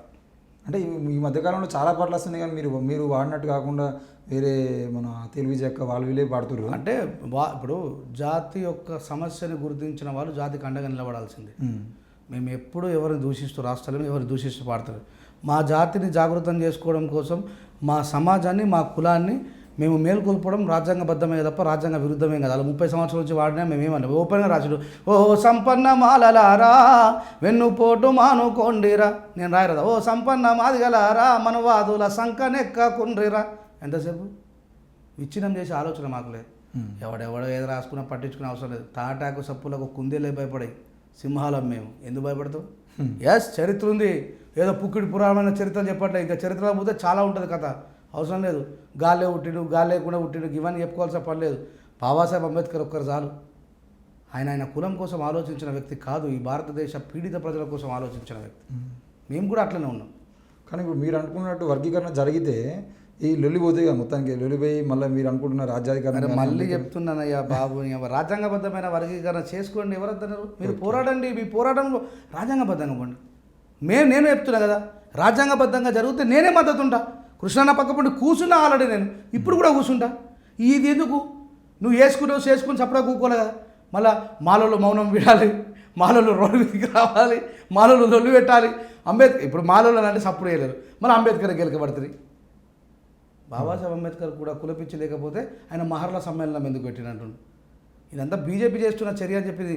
కృష్ణ ఇంకెన్ని రోజులు నడిపిస్తావు ఇట్లా? మాదిగా సమాజానికి వర్గానికి కూడా అర్థమవుతుంది నువ్వు మాట్లాడుతున్న మాటలు నీ కావు, బీజేపీలే అని. నువ్వు కొంచెం పెద్ద మనసు చేసుకొని ఆలోచించుకొని రాజ్యాంగబద్ధమైన పోరాటానికి సిద్ధం కావాలని మనస్ఫూర్తిగా కోరుకుంటున్నాను. రేపు ఫ్యూచర్లో ఒకవేళ మళ్ళీ మాదిగలకు సంబంధించిన వీళ్ళ మీద దాడులు కానీ ఏమైనా జరిగినప్పుడు కానీ రాజేష్ రేంజర్ల వాళ్ళ వైపు నిలబడే అవకాశాలు ఉంటాయా? 100%. లేదంటే మాది కాదనుకుంటా. చచ్చ అంత అంచుండి దుర్మార్గుని కాను. నేను ఫస్ట్ బాబాసాహెబ్ అంబేద్కర్ నేనే కాదు రాకేష్, నువ్వు చూడు కదా. ఇప్పుడు ఏ ప్రభుత్వాలు వచ్చినా ఒక మునగాడు బుజ్జతారకం సార్, ప్రభుత్వాలనే హైకోర్టులకు ఏడిచిన మునగాడు ఆయన మాలలు మాదిగలను చూసిండా? ప్రభుత్వాన్ని అరే బతుకుతే బతుకాలి భయ్. ఒక సామాన్యమైన వ్యక్తి అంబేద్కర్ గారు ఇచ్చినటువంటి జ్యుడిషియరీ పవర్ని చేతుల పట్టుకొని ప్రభుత్వాలని గడగడలాడించిండు. అంతటి సమర్థవంతమైన జాతర పుట్టినాం మనం. అలా దగ్గరకు పోయి బిచ్చమాడుకునేది, బిచ్చమాడుకోవాల్సిన అవసరం ఉంది. కాంశీరామ్ ఎవరో మన అంటున్నాడు మిత్రుడు, మనకు బాగా తెలిసిన అంటాడు, మందకృష్ణ అన్న కూడా కాంశీరామ్ గారి సిద్ధాంతాన్ని. అరే బాబు, కాంశీరామ్ గారు బీజేపీ మీద సవారీ చేసిండు, బీజేపీ కాళ్ళు మొక్కి బూట్లో నాగలేడు. వద్దు, ఎందుకు చరిత్రకు పోతే పాపం కొత్త తెలియని తమ్ముళ్ళందరూ ఏమో మానని ఏదో అంటారు అని చెప్పి అనుకుంటారు. అదే నా బాధ అంతా కూడా. ఓకే అన్న, థ్యాంక్ యూ. మొత్తానికైతే రాజేష్ రేంజర్ల గారు చెప్తున్నటువంటి అంశాలు మీకు ఇక్కడ అందులో అభ్యంతరాలు ఉన్నా ఏమున్నా ఎన్ఐ మీడియా వేదికగా రాజేష్ రేంజర్ల గారి ఇంటర్వ్యూలో ఏమన్నా తప్పులు మాట్లాడినా లేదంటే వాటికి ఆయన చెప్పినటువంటి మాటలకి సమాధానం ఇవ్వడానికి మీరు సిద్ధంగా ఉన్నా, ఎలాంటి బూతులు లేకుండా ఇలాంటి గొడవలకు సంబంధించినటువంటి విషయాలు లేకుండా ఈ అంశాల మీద పూర్తి స్థాయిలో ఇంటర్వ్యూ చేయడానికి మీరు ఎవరైనా సిద్ధంగా ఉండదంటే ఎన్ఐన్ మీడియాని సంప్రదించండి. ఎక్కడా కూడా ఇంతకుముందు ఇదే ఎన్ఐన్ మీడియాలో గాలి వినోద్ కుమార్ గారిని కానీ లేదంటే మన కృపాకర్ మాదిగ గారిని కానివ్వండి, ఎంఆర్పిఎస్ రాష్ట్ర అధ్యక్షులుగా ఉన్నటువంటి గోవింద్ నరేష్ మాదిగ గారిని కానివ్వండి, చాలామందిని ఇంటర్వ్యూ చేసేటువంటి ప్రయత్నం చేసినాము, ఇంటర్వ్యూలు చేసినాము, చూపించినాము. అందులో ఎక్కడా కూడా మందకృష్ణని ఒకసారి ఇంటర్వ్యూ చేయగదా అన్నను అంత అంటే అప్పుడు ఎంఆర్పిఎస్ అంటే ఏంటిది ఆంధ్రప్రదేశ్ ప్రభుత్వాన్ని లేదంటే ఇక్కడికి రేవంత్ రెడ్డిని కలవడం కోసం పోతున్నామని చెప్పేసి చెప్పారు. ఒకరిని అడిగినా ఇప్పటికైనా రిక్వెస్ట్ ఓకే, మందకృష్ణ అన్న ఇంటర్వ్యూ ఇచ్చినా లేదంటే ఇంకెవరు అయినా ఈ అంశాలలో మాలలు లేవనెత్తిన అంశాలు ఒక మాట చెప్తారు రాకేష్. ఇక్కడ కృపాకర్ మాదిగ గారు బహుశా ఆయన ఆంధ్రైనా కావచ్చు, నాకు తెలుసు, నాకంటే పెద్దోడు కాబట్టి నాకు పెద్దగా తెలియదు. ఈయన మాలలు మాదిగలు కలిసి ఉండరు, మీ సాంప్రదాయం వేరు మా లొటపీస్ వేరు అని చెప్పి అంటున్నాడు. అది మీ ఆంధ్రలో కావచ్చు, మాలపేట మాదిగపేట, కానీ మా తెలంగాణలో లేదు. కావాలంటే రా నా ఎంబట ఇదే ఎన్ఐన్ మీడియా రాకేష్ని పట్టుకొని పోదాం. మాలోళ్ళు మాదిగోళ్ళు ఈ 2 ఇండ్లు పక్కపక్కకే ఉన్నాయి. హాస్టళ్ళల్లో మన పిల్లగాళ్ళు వార్డెన్ గారు సరే ఎస్సీ పిల్లలు ఫ్రీగా పుస్తకాలు వచ్చినాయి, మీరందరూ లైన్లో నిలబడంటే మాలా మాదిగోళ్ళు గోసంగోళ్ళు అందరూ కలిసి నిలబడ్డరు. దయచేసి మీ ఆంధ్రాలో ఉన్నటువంటి ఆ పిచ్చిని వెర్రిని తీసుకొచ్చి మా తెలంగాణ మీద రుద్దకండి అని చెప్పేసి మీకు స్వీట్గా వార్నింగ్ ఇస్తున్నా. దీని మీద నేను దేనికైనా సిద్ధమే, మీరు రండి. తెలంగాణలో ఉన్నటువంటి రాకేష్, మనం ఎంతమంది మాలమాదిగా అమ్మాయిలకు అబ్బాయిలకు పెళ్లి చేయట్లేదు? చాలామంది. అంటే జ్ఞానవంతులమైతే నాకు సాధ్యమవుతుందా లేదా? అరే మరి ఇంకా మూర్ఖంగా ఉంటుంది నాకు అర్థం కాదు. మనం ఆ విషయాన్ని అర్థం చేసుకున్నాం. మనం ఎంతమందికి పెళ్లి చేయలేం? మాదిగోల పిల్లగాడికి మాల పిల్లలు లగ్గం చేసినాం, మాల పిల్లగాడికి మాదిగోల పిల్లలు లగ్గం చేసినాం. వీళ్ళకి బుద్ధి లేదు, కంచం పొత్తు లేదు. నీ అబ్బా రండి రా పెట్టుకుందాం. ఇప్పుడు ఏమవుతుంది? ఇప్పుడు అప్పుడంటే మన తండ్రులకు లేదు, మనకు జ్ఞానం ఉన్నది కదా. ఇలా మనకు తెలుసు. ఇప్పుడు మనం ఆంథ్రోపాలజీ చదువుతుంది, డార్విన్ సిద్ధాంతం చదువుతుంది, సైంటిఫిక్ టెంపరేచర్ పెరుగుతుంది. ఇప్పుడు లేదు కదా ఆ సమస్య. మరి అది కాకుండా ఇప్పుడు కూడా మాట్లాడుతూ ఆయన ఏదో మాట్లాడిన అని చెప్పి మీరు దానికి తా హూ అని ఒకటి కింద కామెంట్ పెడుతూ లేదు మాలోళ్ళు మమ్మల్ని రాని అరే భయ్ మస్తు జరిగినాయి కావచ్చు అప్పట్లో. మా నిజామాబాద్ జిల్లాలో ఒక మాలోళ్ళ పిల్లగాడు మాదిగోళ్ళ పిల్లలు లగ్గ చేసుకుంటాను 3 సంవత్సరాలు ఫారెన్ వచ్చిన తర్వాత మా జడ్పీటీసీ గంగన్న సావేరన్నకు తెలుసు ఆయన. ఆ పిల్లగాడు సీదా ఆ అమ్మాయి వాళ్ళ ఇంటికి పోయి నేను 3 సంవత్సరాలు సంపాదించి వచ్చినా కదండి మీ పిల్లల్ని లగ్గం చేసుకుంటే తీసుకుపోయి లారీ కింద వేసి తొక్కిచ్చి చంపేశారు. ఎవరికి రాకుండా పిచ్చిలేంది మాదిగోళ్ళ పిల్లకి మాలోళ్ళ పిల్లని పోయి లగ్గం చేసుకున్నాను చంపేశారు. అట్లా మాట్లాడితే చాలా ఉన్నాయి రాకేష్. అట్లా ఎవరో చేసిన కొద్దిమంది పొరపాట్లకు జాతరకి దాన్ని అంటించి మాట్లాడితే అది తప్పు. సో ఇప్పుడు అంటే మళ్ళీ మిగతా అంశాలు బయటకు వస్తున్నాయి. మొత్తానికి అయితే ఎన్ఐన్ మీడియా వేదికగా మేము క్లియర్గా చెప్తా ఉన్నాం, వర్గీకరణ సంబంధించిన అంశమే కాదు, ఇప్పుడు ఆయన లేవనెత్తినటువంటి అవకాశాలకు సంబంధించిన అంశంలో కానీ అవి తప్పైనా లేదంటే జనాభా లెక్కలకు సంబంధించిన విషయంలో కానీ ఇప్పుడు రాజేష్ రెంజాల గారు క్లియర్గా చెప్తున్నాడు, వర్గీకరణ అనేది పార్లమెంటు ప్రకారంగా చట్టపరంగా జరిగితే నేనే ముందుంటా అంటున్నాడు. చట్టపరంగా జరిగేటువంటి ఉద్యమానికి సంబంధించినటువంటి ప్రణాళికలు ఏవైనా ఉన్నా కూడా వాటికి సంబంధించిన విషయంలో పూర్తి స్థాయిలో ఇంటర్వ్యూ చేయడానికి మేము సిద్ధంగా ఉన్నాం. ఎక్కడా కూడా ఇప్పటికీ చెప్తున్నా, ఒకవేళ మీరు ఎవరైనా ఈ వర్గీకరణ సంబంధించిన అంశాల మీద ఎవరైనా పూర్తి స్థాయిలో అవగాహనతోని ఏ చట్టాల మీద అయినా కూడా డిబేట్ చేయడానికైనా లేదు అని అంటే మీరు ఏదైనా వీడియో మాట్లాడడానికైనా దేనికైనా, నిన్న కూడా ఒక మిత్రుడు ఫోన్ చేసి రాజేష్ రెంజాల మాట్లాడుతున్నటువంటి విషయాలు నాకు కొద్దిగా బాధ అనిపించినాయి అంటే ఫోన్లో మాట్లాడకదన్నా స్టూడియోకి రాని చెప్పిన స్టూడియోకి వచ్చిండు. రెంజాల రాజు గారి మీద 4 నిమిషాలు వీడియో చేసిరు చింతయ్య గారు, అది కూడా నేను పబ్లిష్ చేసిన. ఇక్కడ కూడా కులం పేరుతో చేసేటువంటి ప్రయత్నం జరగలేదు. వాళ్ళు 100 వీడియోలు తీసి పంపిస్తున్నారు, 100 వీడియోలు పబ్లిష్ అవుతా ఉన్నాయి. మీరు 10 వీడియోలు తీసి పంపిస్తే 10 వీడియోలు పబ్లిష్ అవుతున్నాయి. దాని మీద నేను 90% వాళ్ళని చూపించినట్టు కాదు. దయచేసి మీరు కూడా రండి, ఇంటర్వ్యూలు చేద్దాం, డిబేట్లు చేద్దాం. రేపు జరగబోయేటువంటి మీ ప్రతి మీటింగ్ని మీరు ఇన్వైట్ చేస్తే తప్పకుండా పబ్లిష్ చేయడానికి, లైవ్ పెట్టడానికి మేము సిద్ధంగా ఉన్నాం. ఎక్కడ కూడా కేవలం ఇది ఈరోజు మీరు చేసుకుంటున్నటువంటి వర్గీకరణ ఉద్యమం కోసం పెట్టినటువంటి ఛానల్ కాదు. తెలంగాణ రాష్ట్రము, ఆంధ్రప్రదేశ్ రాష్ట్రంలో జరుగుతున్నటువంటి అట్రాసిటీల మీద పూర్తి స్థాయిలో అవగాహన కోసం, అలాగే వాళ్ళకు జరుగుతున్న అన్యాయాల మీద, కులాంతర వివాహాలు చేసుకున్నటువంటి వాళ్ళకు అండగా ఉండటం కోసం, ఇంకా చాలా గురుకుల పాఠశాలలో జరుగుతున్నటువంటి అక్రమాలను బయటపెట్టి గురుకుల విద్యార్థులకు తప్పకుండా నాణ్యమైన విద్యను, నాణ్యమైన భోజనాన్ని అందించడం కోసం ఇలా చాలా అంశాలని ముందు పెట్టుకొని పనిచేస్తున్నాం. మొన్న కూడా బ్యాన్ మార్వాడి అనే అంశాన్ని కూడా నేను తెర మీద తీసుకురావడం జరిగింది. దాని మీద కూడా పూర్తి స్థాయిలో ఉద్యమం చేయడం కోసం ప్రణాళిక కూడా చేస్తున్నాం. ఎట్టి పరిస్థితుల్లో కూడా ఇది ఒక వర్గానికో ఒక కులానికో మద్దతుగా ఉండి నిలబడేటువంటి పరిస్థితి తీసుకురామని చెప్పేసి తెలియజేస్తూ మళ్ళీ చెప్తున్నా, మీరు ఎవరైనా డిబేట్కి అయినా లేదంటే ఇంటర్వ్యూకి అయినా సిద్ధంగా ఉందంటే చేయడానికి మేము రెడీగా ఉన్నాం. చూస్తున్నాను నేను మీడియా. Thank you.